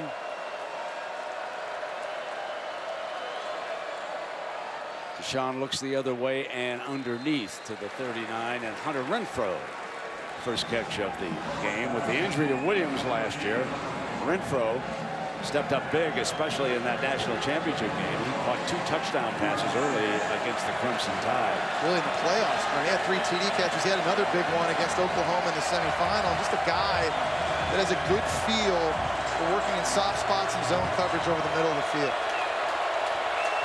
3rd down and 5. Here comes pressure. Watson stands, delivers. Williams, what a great catch. Juggles it and comes down with the football. Big time. What got this play off, though, was Wayne Gallman at running back, giving him time in pass pro. You see there, Carlton Davis draped all over Mike Williams, but we talk about the catch radius and the big body, able to shield guys off and long arms, and able to make that catch. So here's a snap, and Deshaun will come back, give it to the big fellow who protected him that time. Gallman's had another fine day. Carried it 17 times for the Tigers here tonight, who lead it by 7. We talked about him, Brent, getting stronger as the game goes on. 17 carries and counting. This is generally the time in games that he can wear defenses out. Carlton Davis backs off now. This receiver package going to go deep to the end zone. Williams pushing, catches out of bounds, and drops it. And that was Carlton Davis. It was interesting to see him back away. Thought that Deshaun might take a shot. That was the call. That was phenomenal coverage that time by Carlton Davis. I was glad to see a no call here. There was definitely some contact going on, but Carlton Davis turned his head around to locate the football, and that's a good no call. We talked about Carlton Davis. He was injured earlier. Good to have him back on the field. Again, he's their best chance to match up mano-a-mano with number 7, who's now out of the game. Got Nick Ruffin up over the top. Gave him a double team on that time with the safety. You can see Deshaun Davis creeping up on this 3rd and 7. Firing back to incomplete. So that time it was Jonathan Ford was over on the coverage against Renfrow. The defense has held up their part of the bargain in this game so far. It's now time for Auburn's offense to wake up. help get this crowd back in the game and do their part. Completely one-sided from Auburn tonight. Blythewood, South Carolina. Greg Hugel. He's already kicked one field goal here this evening. Ooh. Pulls this one through. That was a great hole. 40-yard field goal attempt. A high snap, and Seth Ryan able to get that football down. Nice job. David Estes was the long snapper, and the coach actually had a word for him as he came over to that side. Great job, as you pointed out, by Seth Ryan from Summit, New Jersey.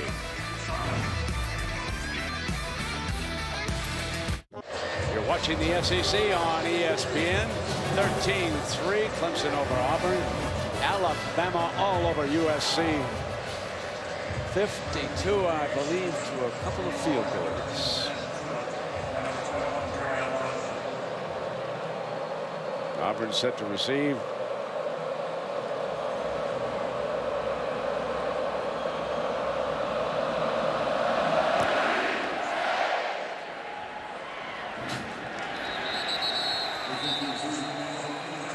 Well, it has not been an easy task filling this man's shoes. Cam Newton had to beat Clemson in overtime to preserve that early, Jess. Yeah, listen, Cam Newton's a once-in-a-generational type player, and there have been many guys that have had to take over. Barrett Trotter and Clint Mosley, Kyle Frazier and Jonathan Wallace. I think Nick Marshall probably did the best job of all of them. He was once a defensive back at Georgia, now playing DB in the NFL. And we have yet to see how Jeremy Johnson and Sean White's future will turn out, but difficult to live up. Now we're going to try Franklin. John Franklin's number 5. He's the JC transfer. Got the ball into Johnson's hands, and one of the few times tonight we've had a great looking run from scrimmage. They want the penalty flag, and they're going to get it. Yep. Late hit over here on the sideline, so that'll give this team a little bit of a lift. Now, if Franklin can run this read option that Malzahn draws up, maybe they'll get something going. 15-yard penalty, first down. John Franklin, I think, probably has the greatest upside from a physical standpoint of all these quarterbacks. You're going to see right here, number 6, Dorian O'Daniel. He just comes in way late. He tried to hold up at the last second, but that's the right call. Offensive coordinator Rhett Lashley right there. There's an explosive play finally for this Auburn offense. Moves the ball across midfield now for Auburn, and there is Franklin on the read, handing off again to Kerryon Johnson. Now, the one thing that Clemson defenders are doing, they're freezing a little bit on this because they know how fast Franklin is. John Franklin might be, I want to say might be, the fastest man on this Auburn team, we've been told. This is starting to open up things. Let's see what happens when Franklin gets a chance to run it. Handing off, doing a very good job. Number 5 is patient. He's letting that in commit. Now, he was a backup quarterback at Florida State, went to JUCO, East Mississippi Community College, and here he is at Auburn. You're right, Brent. He's the fastest of all the quarterbacks. Coaches told me he's faster than Nick Marshall. He's got a very strong arm, but his accuracy at times is inconsistent. Now they're making another quarterback change, and you can hear the boos now coming from the crowd. When they've got something good going, they don't seem to want to stick with that quarterback. Second down and 8. Not as much. You gotta answer me a question. Why would you make that change, Jesse? Why would you do that right there? Yeah, see, personally, I wouldn't. Easy for me to stay standing all the way up here. Gus Malzahn's a much brighter offensive mind than I am, but I know one thing: when I'm moving the chains with one guy, I'm not taking him out. Johnson gonna fire. Got a man open, intercepted. Picked off beautifully in the middle of the field. Jadar Johnson. Pressure from Scott Pagano, defensive line, forced Jeremy Johnson not to be able to set his feet. It looked like he had a wide open receiver in Marcus Davis. But Jadar Johnson, one of those new DBs, replacing NFL talent, comes over and hawks us. Watch Johnson, he's not able to get his feet set quite. Throws a little bit off balance, it's high. And Johnson comes over and just high points this football. And again, Brent, you keep changing quarterbacks. There's no rhythm on the offense. Things are going well that time. There with John Franklin, you bring in Jeremy Johnson. 2 plays later, turnover. Choice is now the running back. for the Tigers. Let's talk again about this Clemson offensive line. Mitch Hyatt, Taylor Hearn, Jay Guillermo, Tyrone Crowder, Jake Morgan. They've been in a battle tonight. That's a very, very good Auburn defensive front. And they have rounded out 89 rush yards and 166 passing for Clemson here tonight. But they've had their hands full that offensive line with this front. You can see that right there. You see the penetration that those big fellas are getting for Auburn. And yes, I'm not sure that I've ever seen the quarterback position managed quite like I've been watching here tonight. I'm going to tell you that. Yeah, no, it's frustrating. It's frustrating for these Auburn fans as well. Because the defense right now, I mean, they're back on the field again. They're not getting a chance to break. And they're making plays themselves, keeping this team in the game. But they need the offense to carry their own weight. I think a big part of that is just sticking with one guy. 3rd and 6 now. Here comes the defense. Floats one outside. Intercepted. Picked off by Holsey. What a fine game he's played. Defended Williams twice in the end zone. Now they got some field position. Now what are we going to come over here on offense? And yet again, the defense bailing out the offense. We were just talking about that. You mentioned it. Holsey's been the best secondary player tonight. That started with pressure up front for Auburn, getting back to Deshaun Watson. Going to be coming from the right-hand side. That's Carl Lawson beating the left tackle Hyatt around. And just a great job of the cornerback getting his head turned around, locating the football. Carl Lawson doing a nice job not slamming Deshaun Watson, potentially getting a roughing the passer penalty. Sean White will take the snap. He's the quarterback. Quick pitch down to the outside, and Truitt. So Truitt picks up 9 yards on that catch. So here is Sean White trying to keep it going now with a little tempo. Brent, no matter who's in the game, tempo. Get back to doing what you do. Play fast. Another quick pitch, and the receiver was in a little bit too tight. That's an incomplete pass. The two offensive players, there wasn't enough daylight over there. So it's 3rd and short, and this is a play that they got to be able to run the football. What Auburn wants to do offensively is to run the ball. Their offensive line is getting beaten at the point of attack all game long. This offensive line now needs to come out of their cleats, create a new line of scrimmage, convert this.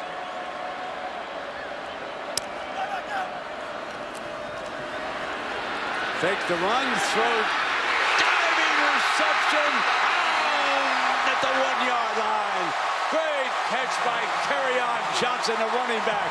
What a catch. Everybody in the stadium, including myself, expected run, and they go fake quarterback draw with Sean White. They're able to sneak out Kerryon Johnson on the wheel route, and a perfectly thrown ball this time by White. They're going to review this.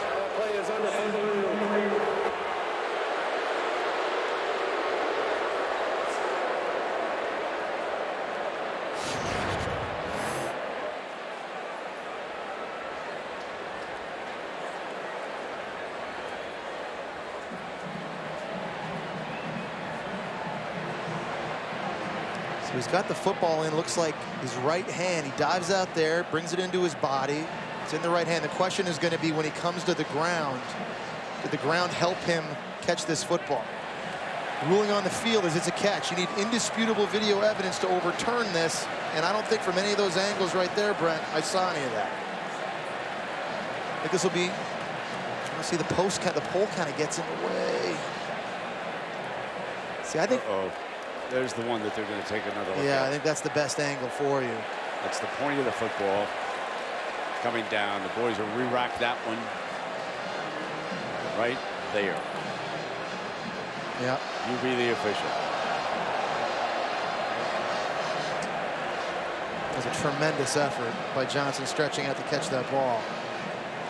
Now, the ball's allowed to touch the ground so long as you have total control of the football at that moment. I don't think watching that on that replay, it looked like Kerryon Johnson did. The fellows on the sideline have seen the different angles. This is the biggest video board in all of college football. Okay, now, even if you don't get it here, as a staff on Auburn, you've got to have a play and an idea and a plan ready for 4th and 1 if you're going to go for that. You got to be talking about that now in the worst case scenario. This gets overturned if you're not going to kick a field goal. But I agree with you, Brent. I think from that last angle, I think that was enough evidence to get this thing overturned.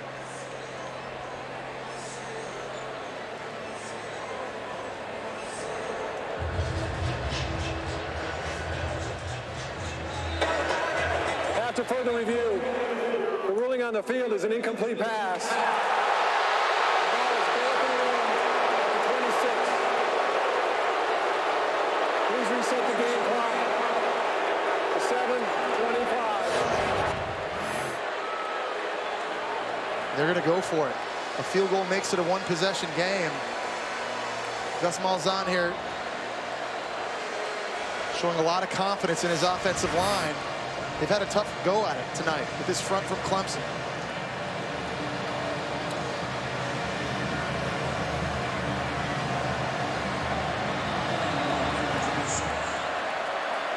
White brings motion. Kerryon Johnson at the handoff, and it looks like they're going to give him the first down. Judging from that side official who came running down, 1st and 10. There was a nice job in the interior of that line that time by the center Xavier Dampier. Left guard Alex Kozan just getting a hand on blitzing linebacker Ben Boulware and just knocking him off balance. It's all the room that Kerryon Johnson needed. Big gamble pays off. So the ball is just across the 25-yard line, and the umpire detected a false start. False start, offense, number 73, 5-yard penalty, first down. That's 7 penalties against Auburn tonight, 47 yards. There have been 3 against Clemson for 25 yards. And that's just mistakes you just can't afford to have if you're Auburn, especially up front on the offensive line, because noise isn't an issue. You're playing at home. Dampier, the center. White, the quarterback. Johnson, the running back. Clock's running down inside of 5.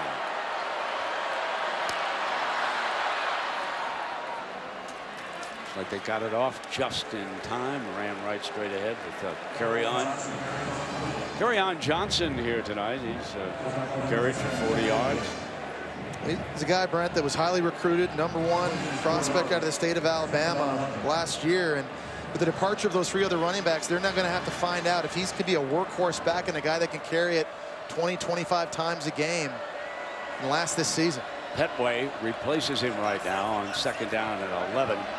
Petway goes 240. He's out of Montgomery. A little bigger, more powerful back. White's in trouble, and he is sacked at the 33-yard line. That time, Kendall Joseph, middle linebacker, just mugged the center, Xavier Dampier, and was able to push him backwards. But Clemson, this is a position that they've had, you're going to see him right here coming in. They've had a lot of success at that middle linebacker position. Stephon Anthony a few years ago, 1st-round pick. B.J. Goodson last year, drafted by the New York Giants. He might start for them, and now here's number 34, Kendall Joseph, replacing big shoes and making a big play. White very frustrated. Dampier's coming back on him as center. He tripped over his own leg that time. 3rd down and 17. Fire complete. Just shy of the first down. Marcus Davis, the senior from Boynton Beach, Florida. And they don't know who their playmakers are offensively. Marcus Davis, senior receiver, making a big play. Now you've got another 4th down again. 4th and short. Gus Malzahn keeping the foot down on the pedal. Chandler Cox, H-back, checks back into the game. 4th down and 1. Trailing it by 10. And timeout called by Clemson. Burn their first timeout here in the 2nd half. Dabo wants to talk to his defense. Still a lot of time left in this football game. Huge play when you come back.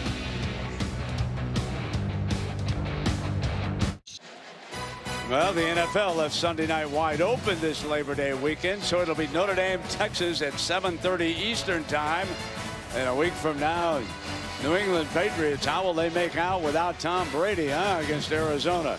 But you will enjoy Notre Dame and Texas on Sunday night. I think a lot of people remember the score from last year when they played week 1, Notre Dame winning 38-3 up at their place. And There's some people out there that just still think that's kind of going to be the idea, but not so fast. Texas running a new up-tempo offense. Big question marks. We're going to see maybe 4 quarterbacks in the game, 2 apiece. Notre Dame's lost a lot of their leaders, big-time playmakers. Watch the quick huddle here from Auburn. Toss, power, Cox got it, first down. They went with a quick huddle, and they ended up lining up in a big unbalanced formation, and they caught Clemson off guard the last second. It looked like there were some Clemson defensive linemen trying to call timeout right after Auburn broke the huddle. They knew that they were outflanked, and Clemson didn't get a call. Another change at quarterback. Jeremy Johnson checks in. Checking over at the sideline. First down and 10. Fire high, but complete to the 11-yard line is Ryan Davis. Now, I love Gus Malzahn going for these 4th downs. I think common sense tells you kick a field goal, make it a 1-possession game, but he's trying to give a spark to this team and to this stadium. And I think he realizes who's playing quarterback on the other sideline, and that Clemson's probably not going to get stuck with just 13 points in this game. You know, both teams could be trading. Sean White now reports in, and Johnson back to the sideline. And they bring the wide receiver around, and he's just short of a first down. That's Truitt. The active little 5'9" jitterbug came around. Jet sweeps are something they like to do, Brent. We haven't seen a lot of that from this Auburn offense yet. It's a nice little mix-up. 3rd down and 1. Roll White, going to throw back. Got him. Missed it. He had him wide open. Cox had broken free of Williams in the end zone, and they couldn't quite hook up. And it was a nice setup by the coaching staff because they just ran the jet sweep. Now they go back and fake the jet sweep, trying to take advantage of the fast flow. So now Auburn going for it on 4th down, bringing in some big bodies. With Johnson, the quarterback. There's a substitution problem. They're trying to get Kerryon Johnson off the field. He's late. Still have a little bit of time. 9 on that play clock. Cox in motion. 4th down and 1. Johnson does not start quickly as a runner. If you're going to send Johnson in, you would think they might have a pass play in mind, but instead they come up short. Clemson's defense holds, and it's 13-3, the number 2 team. Watch Coach Swinney react.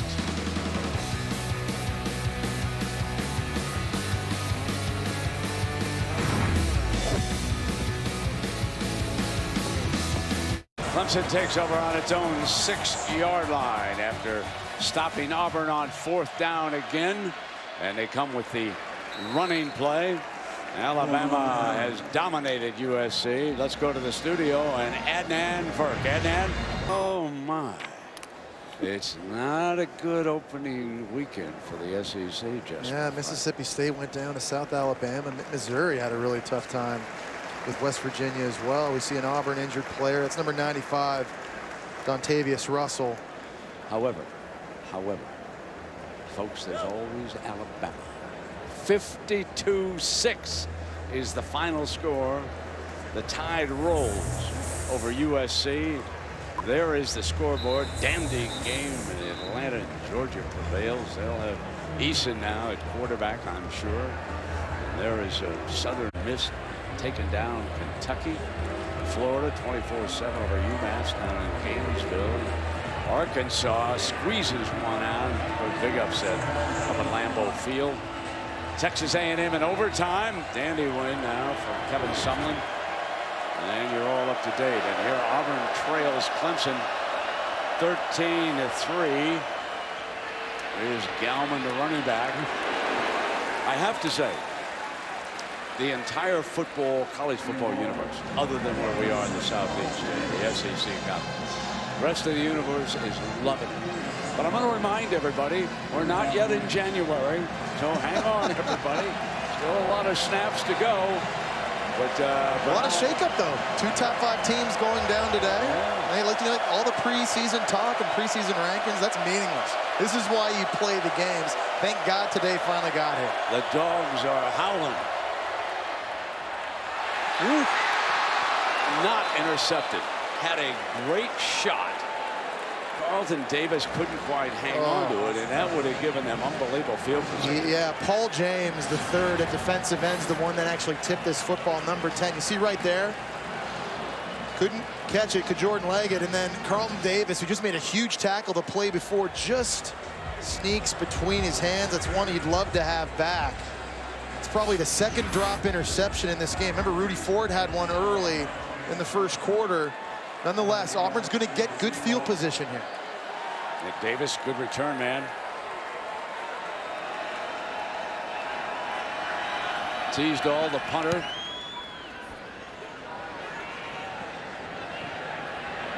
They'll work with half a field. It's down at the Clemson 49-yard line. And, of course, we talked about Notre Dame and Texas Sunday. Then on Monday night at 8 p.m., Ole Miss and Florida State, SEC, ACC, just like we got here, Jess.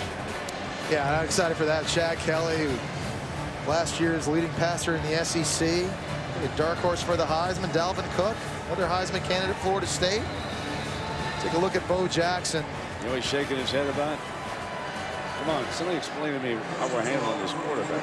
Why can't anybody be as good as an athlete as I was? I can see how that might be frustrating.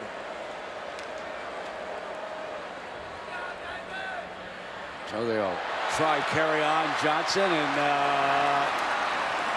very good run to the 35-yard line. More trickeration from Gus Malzahn. He sends Jeremy Johnson out there and kind of crouches him and hides him in the running back spot right over here. And it looked like there might be a reverse. The defense seemed like they were sort of keyed on it, but Kerryon Johnson's looked good here in the second half. John Franklin now back in the game. If you're Clemson, you got to be anticipating zone read. They got him lined up right now at running back.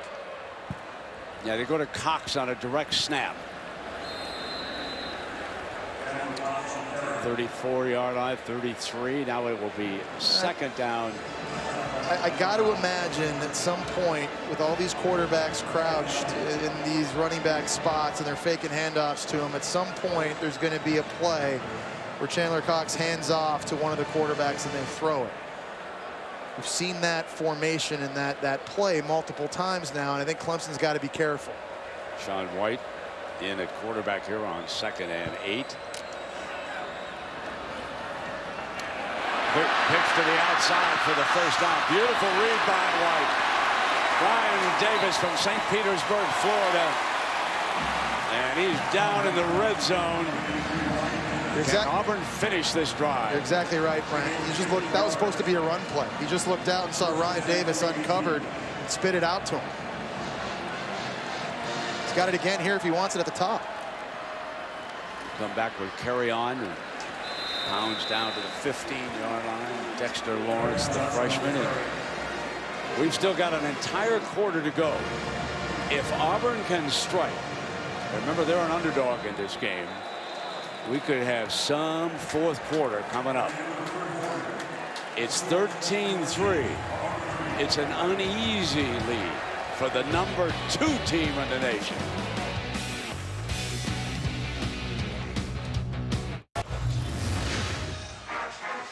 You are looking live for the Clash of the Tigers. And we're tied. Got it long enough. And he puts Auburn up by 3. Auburn wins it in overtime.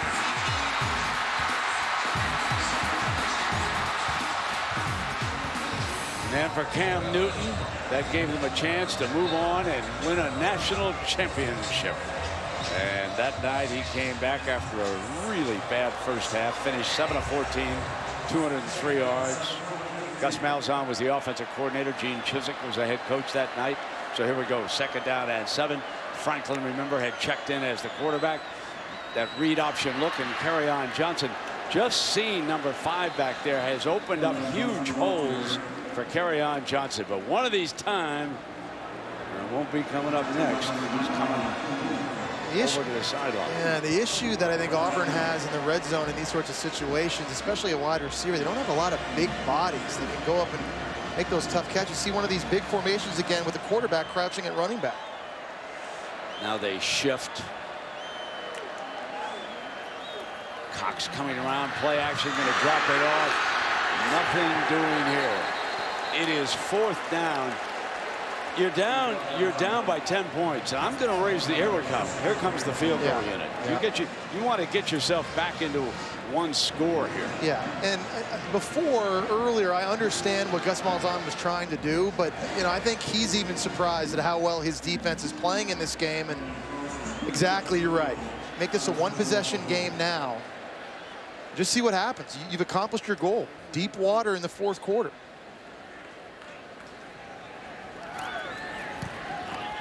Big 32-yarder.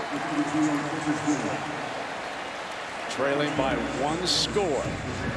Can the defense get the ball back? And can the Auburn offense strike for a touchdown?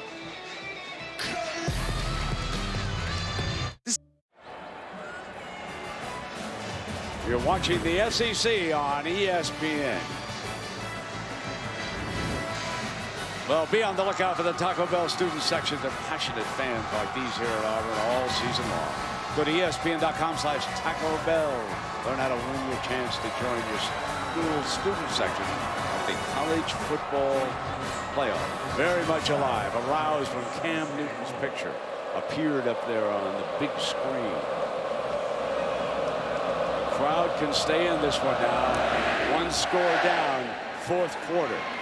This great Clemson offense has not been able to separate. They have 266 total yards against the Auburn defense. And after we're done here at Jordan-Hare, SportsCenter will be on with Scott Van Pelt. What a busy weekend this is. What a great time of year. College football, U.S. Open, Major League Baseball, a lot of NFL cuts. How about Sam Bradford being traded to the Vikings? How about Mark Sanchez being picked up by the Dallas Cowboys? It'll all be coming your way on SportsCenter. Here we go now. So this much hyped Ballyhoot offense, they need to come up with a drive. They have not put Auburn away. Play action, Watson rolls under pressure, steps away from it, and a reception by Renfro for about an 8-yard gain. So it will be 2nd down and 2. If you're interested in Watson's stats, 13 of 25, 166, no touchdowns, and 1 interception. The running back Gallman has the only touchdown in this game. 2nd down and 2. Firing short. What a great tackle that time. Number 49 comes up big again for the defense. Darrell Williams on Kane. Yeah, these linebackers for Auburn have just been flying around, being physical this entire game, sideline to sideline, laying hats. Here's a huge 3rd and short. We talked about this defensive line for Auburn being the strength of their team. Big down right here. This would swing momentum way back in their favor. This crowd would go off. Kevin Steele's defense holding its helmets high, but this is a toughie at 3rd and 1. Watson communicates with his running back. Got the slash hole, and it is 1st down for Clemson. And Watson gave him the right advice there, didn't he, folks, when he turned to him? Yeah, and Deshaun Watson just makes really good decisions. And it's not just not throwing interceptions or taking care of the football or reading coverages. It's in the run-pass game, in the zone read game, audibling at the line of scrimmage. A little bit of an option toss to Gallman, trying to get outside, and you can see that tough tackling again, and that's Matthews, one of the safeties. Deshaun Watson is just a football junkie. He's got tremendous football IQ, and that shows up on tape, and it shows up here on the field. It's not necessarily always in the statistics, but like you just saw in that last play, audibling, getting the offense into the right look. On 2nd and 5, got time, deep, complete to Williams. Into the red zone, the leading receiver, as they have welcomed back Mike Williams from Vance, South Carolina, and Lake Marion High School. That's a 34-yarder. And that might be the 6th back shoulder throw we've seen between these two. You know, they said basically all throughout camp, Mike Williams had won about 90% of the 50-50 balls. Deshaun Watson had thrown them. They just have a very good chemistry together. Watson does a really nice job reading Williams' body language and knowing where to put the football to give his big target a chance. Gallman picks up 2 yards, so it's 2nd down and 8. Quick flip now to the outside. That's Artavis Scott. There's the penalty flag. Oh. And Trey Matthews has played too much football. For the play, unsportsmanlike conduct. Defense number 28. Half the distance. 1st down. He's got to know better than that. The Georgia transfer, he's made some big plays here in this game tonight. But he's got to keep his cool in this situation. Yeah, Artavis Scott, he's leaning over him, flexing on him a little bit, but you can't have that from an upperclassman at this juncture in the game. Gus Malzahn can't believe it. And that makes it 1st down and goal.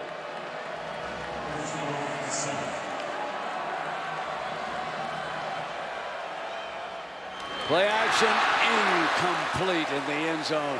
Oh. Davis, that Carlton Davis that time, number 6, making a good play in the end zone. Brent, no, he didn't break it up. Mike Williams, sorry, just dropped that ball. This is right in his hands.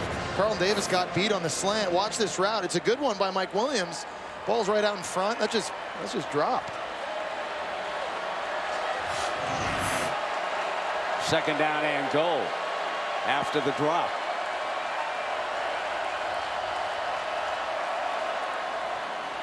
Watson, no place to run. Stone back at the 17. Jonathan Ford. Kevin Steele bringing some heat that time. This is very impressive defensive performance. Yeah, Rudy Ford's outstanding in the nickel. He's going to be coming off the edge here. He's got tremendous speed and quickness. He's trying to become the first Auburn player ever to lead the team in tackles 3 straight years. There's Kevin upstairs in the booth. What a game he's called, huh? Done a great job with these kids. He's a lifer. Wow, coaching. Been with a lot of programs. And a terrific job here tonight. 3rd and goal. Here comes pressure. Watson throws the end zone against it. And a grab. Touchdown. Renfro. There's Deshaun Watson. When you think of his performance tonight, coming up big on this strike. He needs to turn around and give Wayne Gallman a huge high five. Wayne Gallman all night has been phenomenal in pass protection. This time he picks up Nick Ruffin coming on the blitz up the middle. Watch this get stoned, and that allows Deshaun Watson to get this football. If he takes a huge shot, arguably late, but Wayne Gallman, I really thought needed to improve his pass protection coming into this year. He's been outstanding in that tonight. Off the upright. It was whistled down.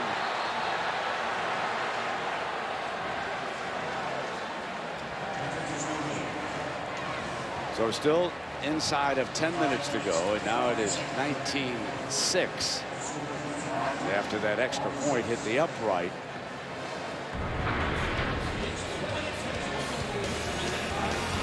Renfro battling for a little daylight, a 2-hander.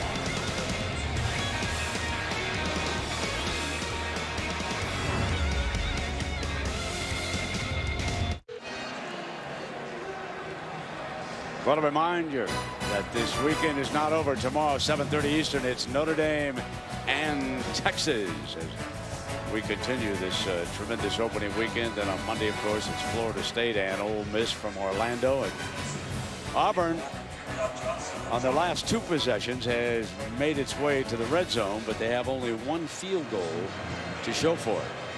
They trail it by 13 right now, and they've got just inside of 10 minutes.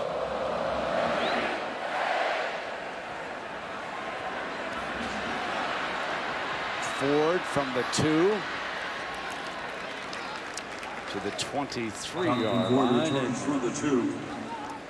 Auburn's still searching for a touchdown in this game. There's 2 field goals on that board. Who's playing quarterback for Gus Malzahn right here?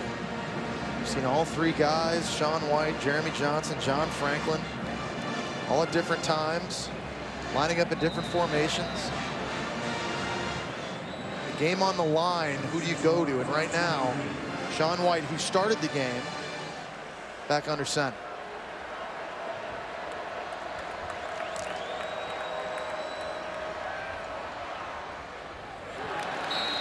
Juggled, but good defensive hit that time, and that was Tankersley, the one veteran back there. Yeah, in that defensive backfield. When you look just at some of these guys, Shaq Lawson, Kevin Dodd gone the NFL.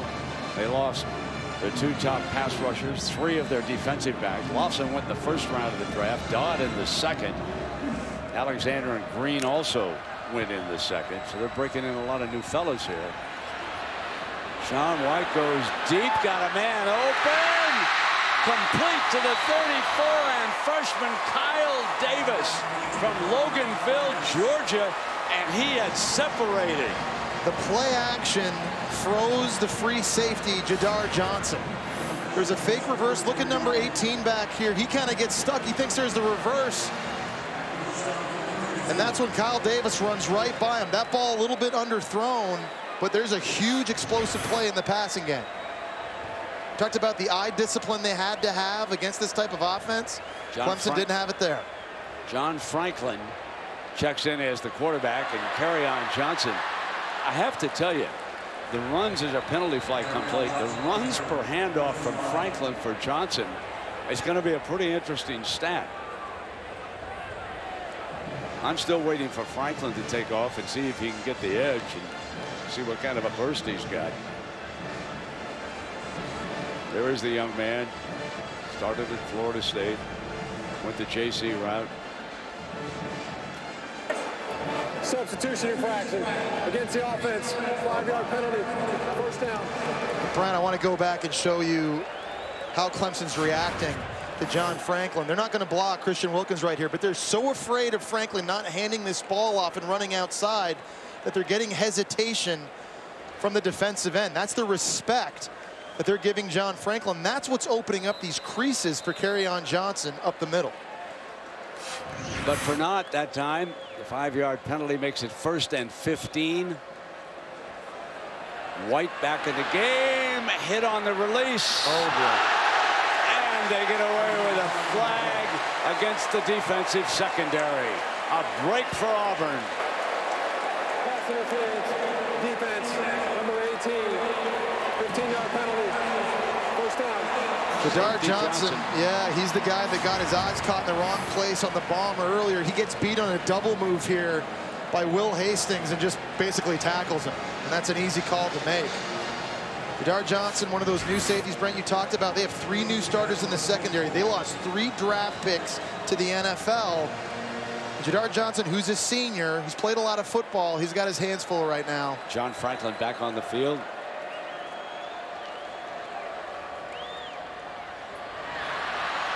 Bursting straight ahead is Kerryon Johnson. That's been the one play that we know John Franklin knows. Clemson that time very slow to fill. It's a wide open running lane. Just seems to be a little bit of hesitation. They seem to be on their heels.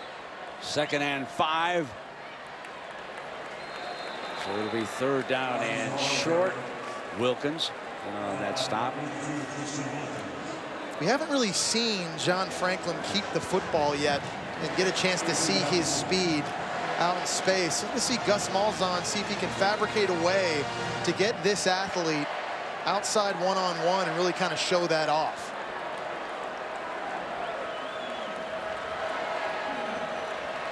Coming down inside of 8 minutes on the game clock. 3rd down and 3. And now it's 4th down and 3. Johnson was stoned on that. Dexter Lawrence, the true freshman, just ate a double team. They made a play in the backfield. Interior of that line for Clemson continuing to cause havoc. They're going to go for it on 4th. Sean White will be the quarterback.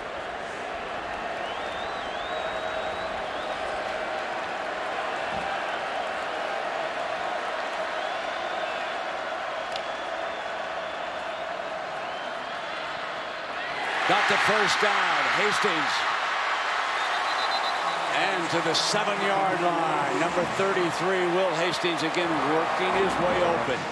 Brent, this is a great story. Will Hastings was their backup kicker a year ago. He was an onside kick specialist.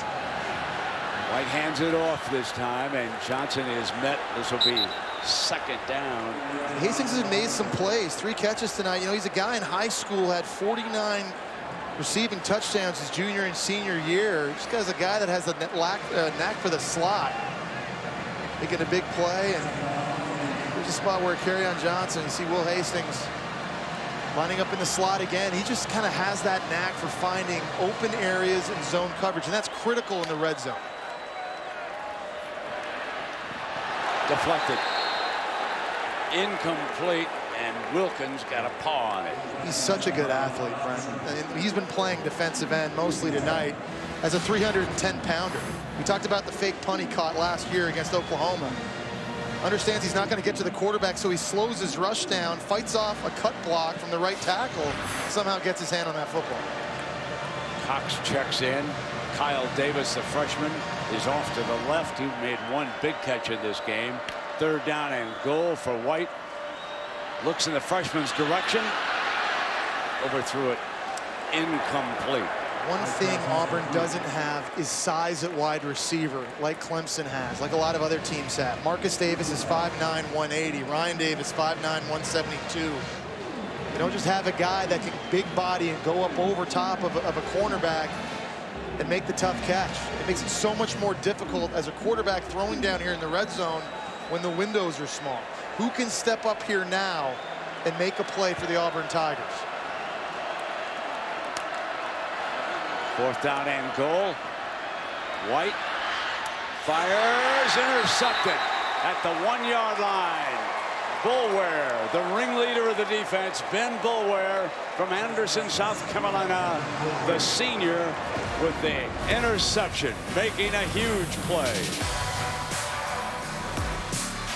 Bingo.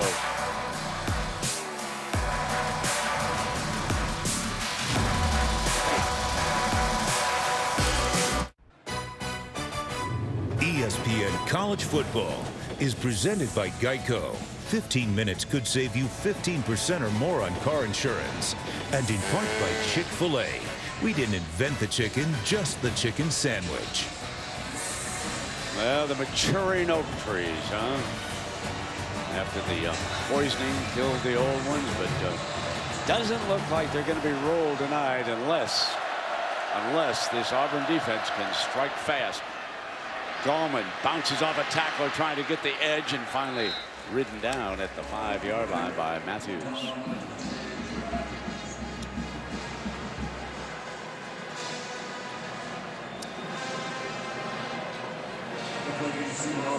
.336 yards of offense for Clemson here tonight. 228 yards of it passing by Watson. He's thrown for 1 touchdown and 1 interception. He's 18 of 31, and here he is on 2nd and 7, handing off to Gallman, who has had a huge night and is closing in on 100 yards. Go back to that interception, Brent. When you get in the red zone, timing is critical. These windows open and close so fast, and Sean White was late. You look at this play, he's got Stanton Truitt right here. He's got to throw this ball now to the outside. You're going to see Sean White, he kind of double clutches. He's eyeballing the throw, and Ben Bulware is just too much of a veteran. He jumps all over that, makes the key interception. Another fantastic play by Clemson's defense. 3rd down and 4 for one of the Heisman Trophy favorites this year. I don't think he's going to get it. Well, is he out of bounds? Let's see what happened. Incomplete is the ruling. Anyway. Yeah. And again, Auburn's defense stepping up and making plays. Great performance by the. Yeah, it's been great. I mean, you know, I think it'd be easy as a defensive player to kind of look out and see the offense struggling and just kind of get down and just ask yourself, you know, how much more do we have to do? But they keep answering the bell. They keep taking the field against what many believe to be the most talented offense in the country, and they keep making plays. Well, here we go now. Marcus Davis is back. Need a couple of touchdowns to pull off the upset inside of 5 minutes. Not much time. Been in the red zone 3 times. There's a penalty flag flying. They haven't been able to record a touchdown. Depending on the penalty, this could be pretty good field position coming up here at the 4:44 mark.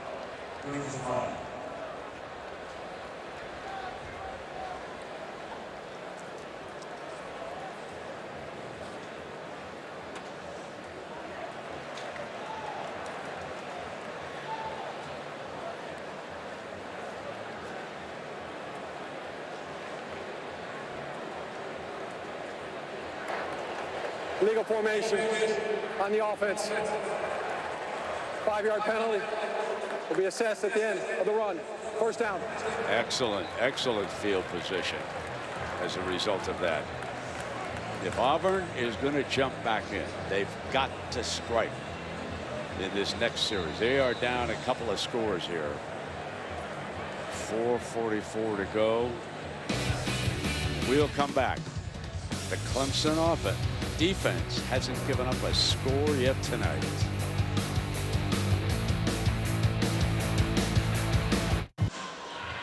Now we look at the AP Top 10 presented by Goodyear. 2 of the top 5 have fallen. Oklahoma and LSU will both fall. Ohio State and Michigan were impressive today. Tennessee breathing a sigh of relief after the Thursday night win. Notre Dame still to play. Alabama will be #1 regardless of what happens here the rest of the way. And should Clemson hang on, you would expect them to stay #2. And of course, Florida State goes against Ole Miss on Monday night. So Auburn comes out with Sean White. Going to take the snap. And off on the end around. Johnson was lined up over there.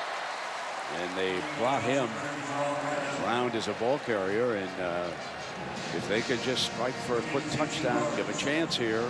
Well, Kerryon Johnson's had his most success in the zone read game with John Franklin and on these jet sweeps. There's that fake. They tried that pass once before. Receiver covered.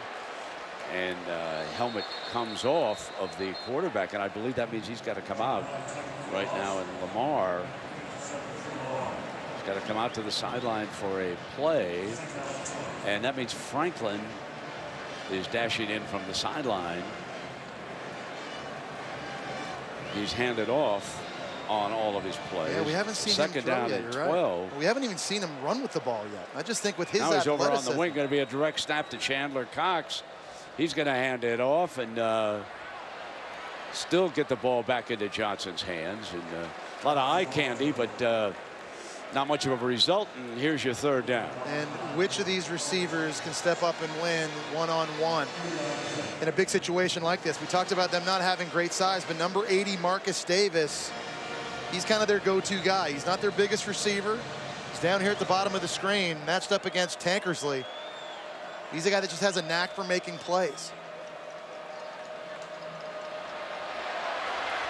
A lot of time. Can't find the open man. And incomplete to Slayton. It's a penalty flag too, Brent. It's going to be a late hit on Clemson on Ben Boulware. Personal foul, roughing the passer, defense number 10. Only is half the distance. First down. That gives life to this Clemson offense again. Dabo Swinney saying, you got to think. You're a senior. You're one of our leaders. There's no need for this. Throws it away, and Boulware just kind of gives him that shot way out of bounds. Just those mental mistakes that drive coaches crazy.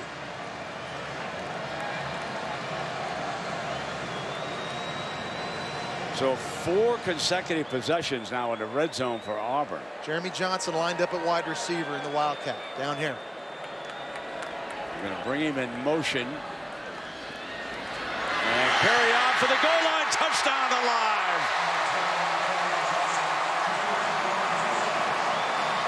Underdog Auburn strikes with a huge touchdown. Much bigger for some than others.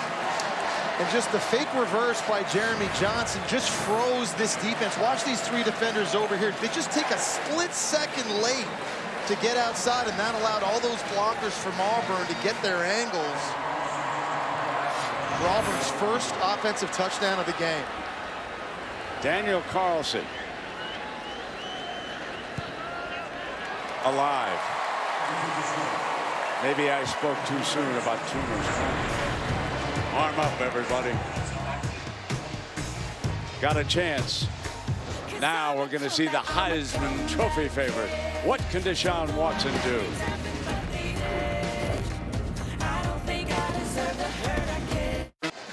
What a huge week. We'll top it off Monday night, Ole Miss at Florida State. Jesse, I got to say something about Dave Brown, our former programming guy. He convinced all these coaches to play on this weekend. How great. Now, what was Dave like when he tried to talk to Spurrier to change the game? I love Brownie, and it'd be something along these lines. Hey, Coach, can we get you to just move off from a home game week 1? Maybe go to a neutral site. It'd be good for the game. It'd be good for business. Everybody wins. It's what the fans want. Can you help me out? Jesse, can you call him and help me out? Brownie, we love you, man. Awesome job. You got it perfect. Ham's team is out for Clemson at the 3:22 mark. Let's see if they want to come up. Remember, they got burned with an onside kick in that Alabama game, and they're spread wide on the flanks this time. Carlson booms it away and says, all right, take it on the 25. Our defense is doing great. Let's go down below to Kaylee. Well, guys, through the offseason, Gus Malzahn wasn't shy about saying that he thought his defensive line could be the best in the country. Now, his defensive coordinator, Kevin Steele, wouldn't go that far when we talked to him yesterday, as he said he still needed to see this unit play a game together. But Kevin Steele, a guy whose career has spanned more than 30 years, through stops in 3 different conferences and the NFL, says he has never had a defensive line to coach with this much depth and this much skill among that depth. We've seen they haven't made it easy for Clemson's offense tonight. Well, let's see what they've got left. They've pulled to within 6.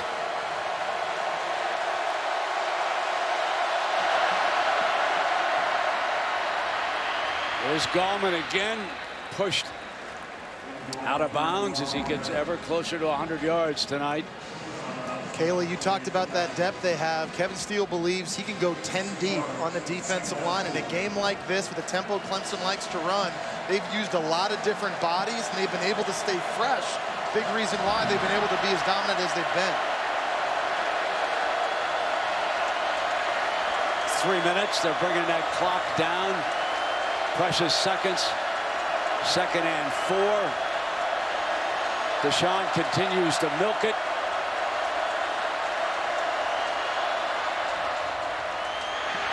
Steps away from trouble, takes off, got a first down. A nifty first down at the 2:39 mark. That foot quickness from Deshaun Watson. It looked like he was going to get stopped in the backfield by Deshaun Davis at linebacker, having a phenomenal game. Just makes some miss, the sidestep, the L1 button. Dangerous runner. He's got all the tools in the toolbox to make it difficult on opposing defenses. And a huge first down that, because of that great effort, bleeds this clock even more. Down toward the 2 minutes remaining here. Auburn desperate for a stop. Clemson going to keep this ball on the ground. They're going to keep this clock moving. If you're Gus Malzahn, you got to start thinking about using timeouts, and he's using one right now. Timeout, Auburn.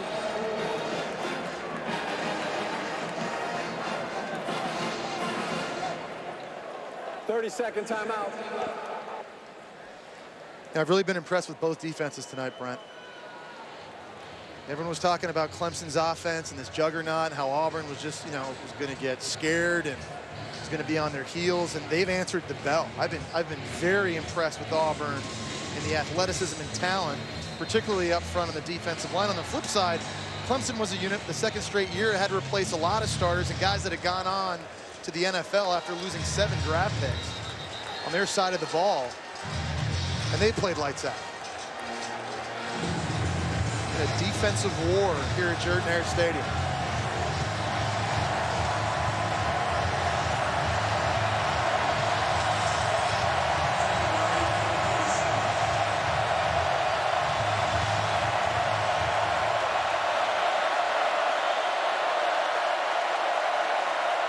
Game clock starts on the snap. batted away, and that stops the clock. I'm a little bit surprised. Davis did a good job there. Clemson had bump and run coverage across the board. You'd expect them to run, but because of the matchup in a one-on-one with Mike Williams, they try again for the back shoulder. But this time, phenomenal coverage by Carlton Davis on the outside, and Deshaun Watson takes a huge shot from Mr. Lawson. And you're right, Brent, stopping the clock. How big of a third down is this? Carl Lawson rushing from Deshaun Watson's right side. Throwing again downfield there. Williams makes the catch on the sideline and out of bounds. What a big gamble, and they pull it off. You've seen tonight how different Mike Williams makes this Clemson offense. This back shoulder throw virtually has been unstoppable all day long. You know, Auburn, there's nothing more that Carlton Davis can do. They've got their best cover guy on him, and that's very, very good coverage. It's just very hard to locate the football on these back shoulder throws, and Mike Williams doing a nice job of just staying in bounds, converting yet another first down. On 3rd and 7, a 20-yard gain for Watson. He's now thrown for 248 yards. Now they come back, and here's Gallman to daylight. Hurdles to the 23-yard line. That puts Gallman over the 100-yard mark himself. It's going to be tough, Brent, for defenses throughout the ACC to have to handle Clemson this year, because you got to pick to do one thing. You either double cover Mike Williams and get left open to being run on by Gallman, or you load the box and leave yourself susceptible to one-on-ones. But there's a lot of ACC defensive coordinators, I think, watching this game tonight, and they're shaking their head thinking, man, what do we do? Well, we bring down the curtain on a terrific day of college football. Houston earlier today, shock number 3, Oklahoma, and then Wisconsin stunning LSU up in Green Bay. In overtime, a dandy Texas A&M survives against a game UCLA team. Georgia holding off North Carolina over in Atlanta, and then Alabama showing why they're number 1 and going to be hard to dethrone.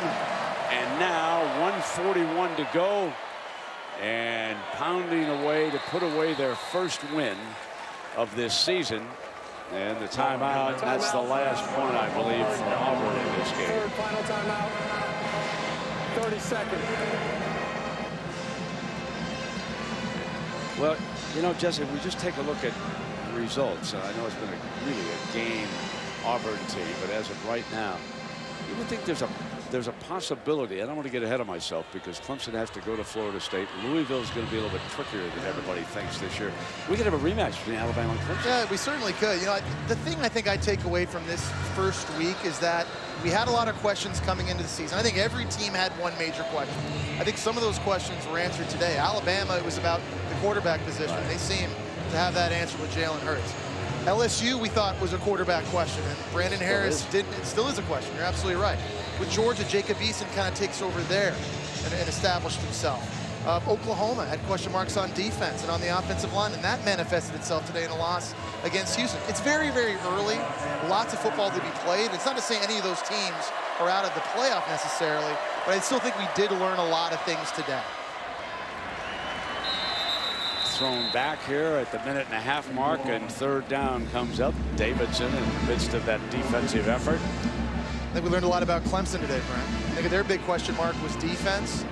And we don't know yet how good of an offense Auburn is. We're going to have to wait for more games to be played to figure that out. But so far, Brent Venables' side of the ball answered the bell again. I'm kicking a field goal if I'm Clemson on 4th down in this game. It's a 1-touchdown game right now, leading it by 6. I'm going to try to put this on a 9.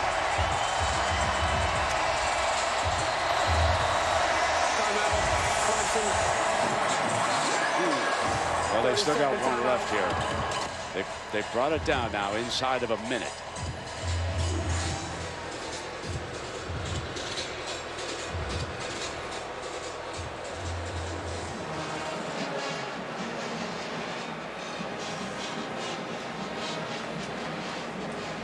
take a look at the schedule for Clemson coming up, and it's not a cakewalk. They've got a short week at Georgia Tech to get this young defense ready for the spread option. They've got Louisville, and I think dark horse Heisman candidate Lamar Jackson coming in town right after that.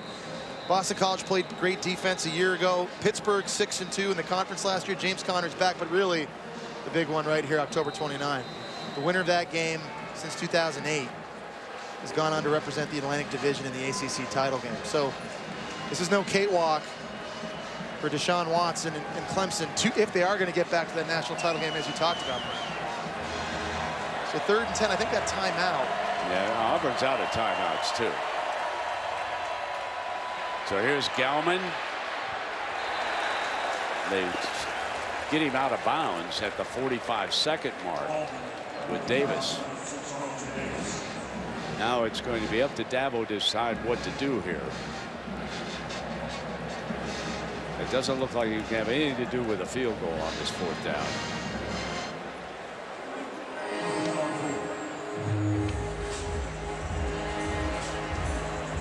Leads it by 6.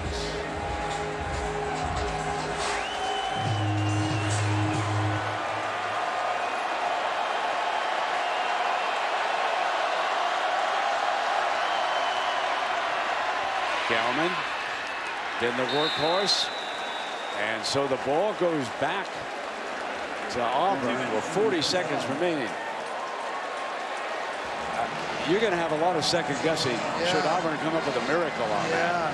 I agree because with putting it you. on 9 is a vastly different thing. Now, having said that, there's no indication that we have seen that Auburn is going to be able to, in 40 seconds, no timeouts, march 75 yards for a touchdown. We just not have seen that explosiveness out of this offense, but you never know. So you're Dabo Swinney there telling his defense, look, they've got no timeouts. Make tackles in bounds. Keep the football in front of you in this prevent defense. White's going to throw back off the fake, and then out of bounds is Truitt. Down to 34 seconds remaining.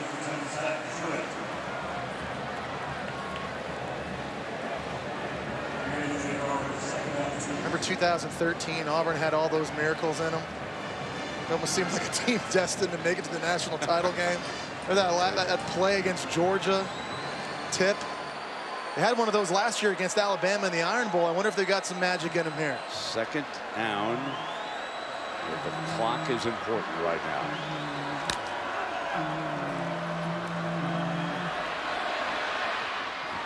Overthrew his receiver. Would have had a 1st down and makes it down number 3. And it's an offense, Brent, that's not conducive to having to play catch up throwing the ball. They want to be a run-first team, and last year not very efficient throwing it. They haven't been overly efficient throwing it in this game either. This is just not the comfort zone for Sean White in this offense.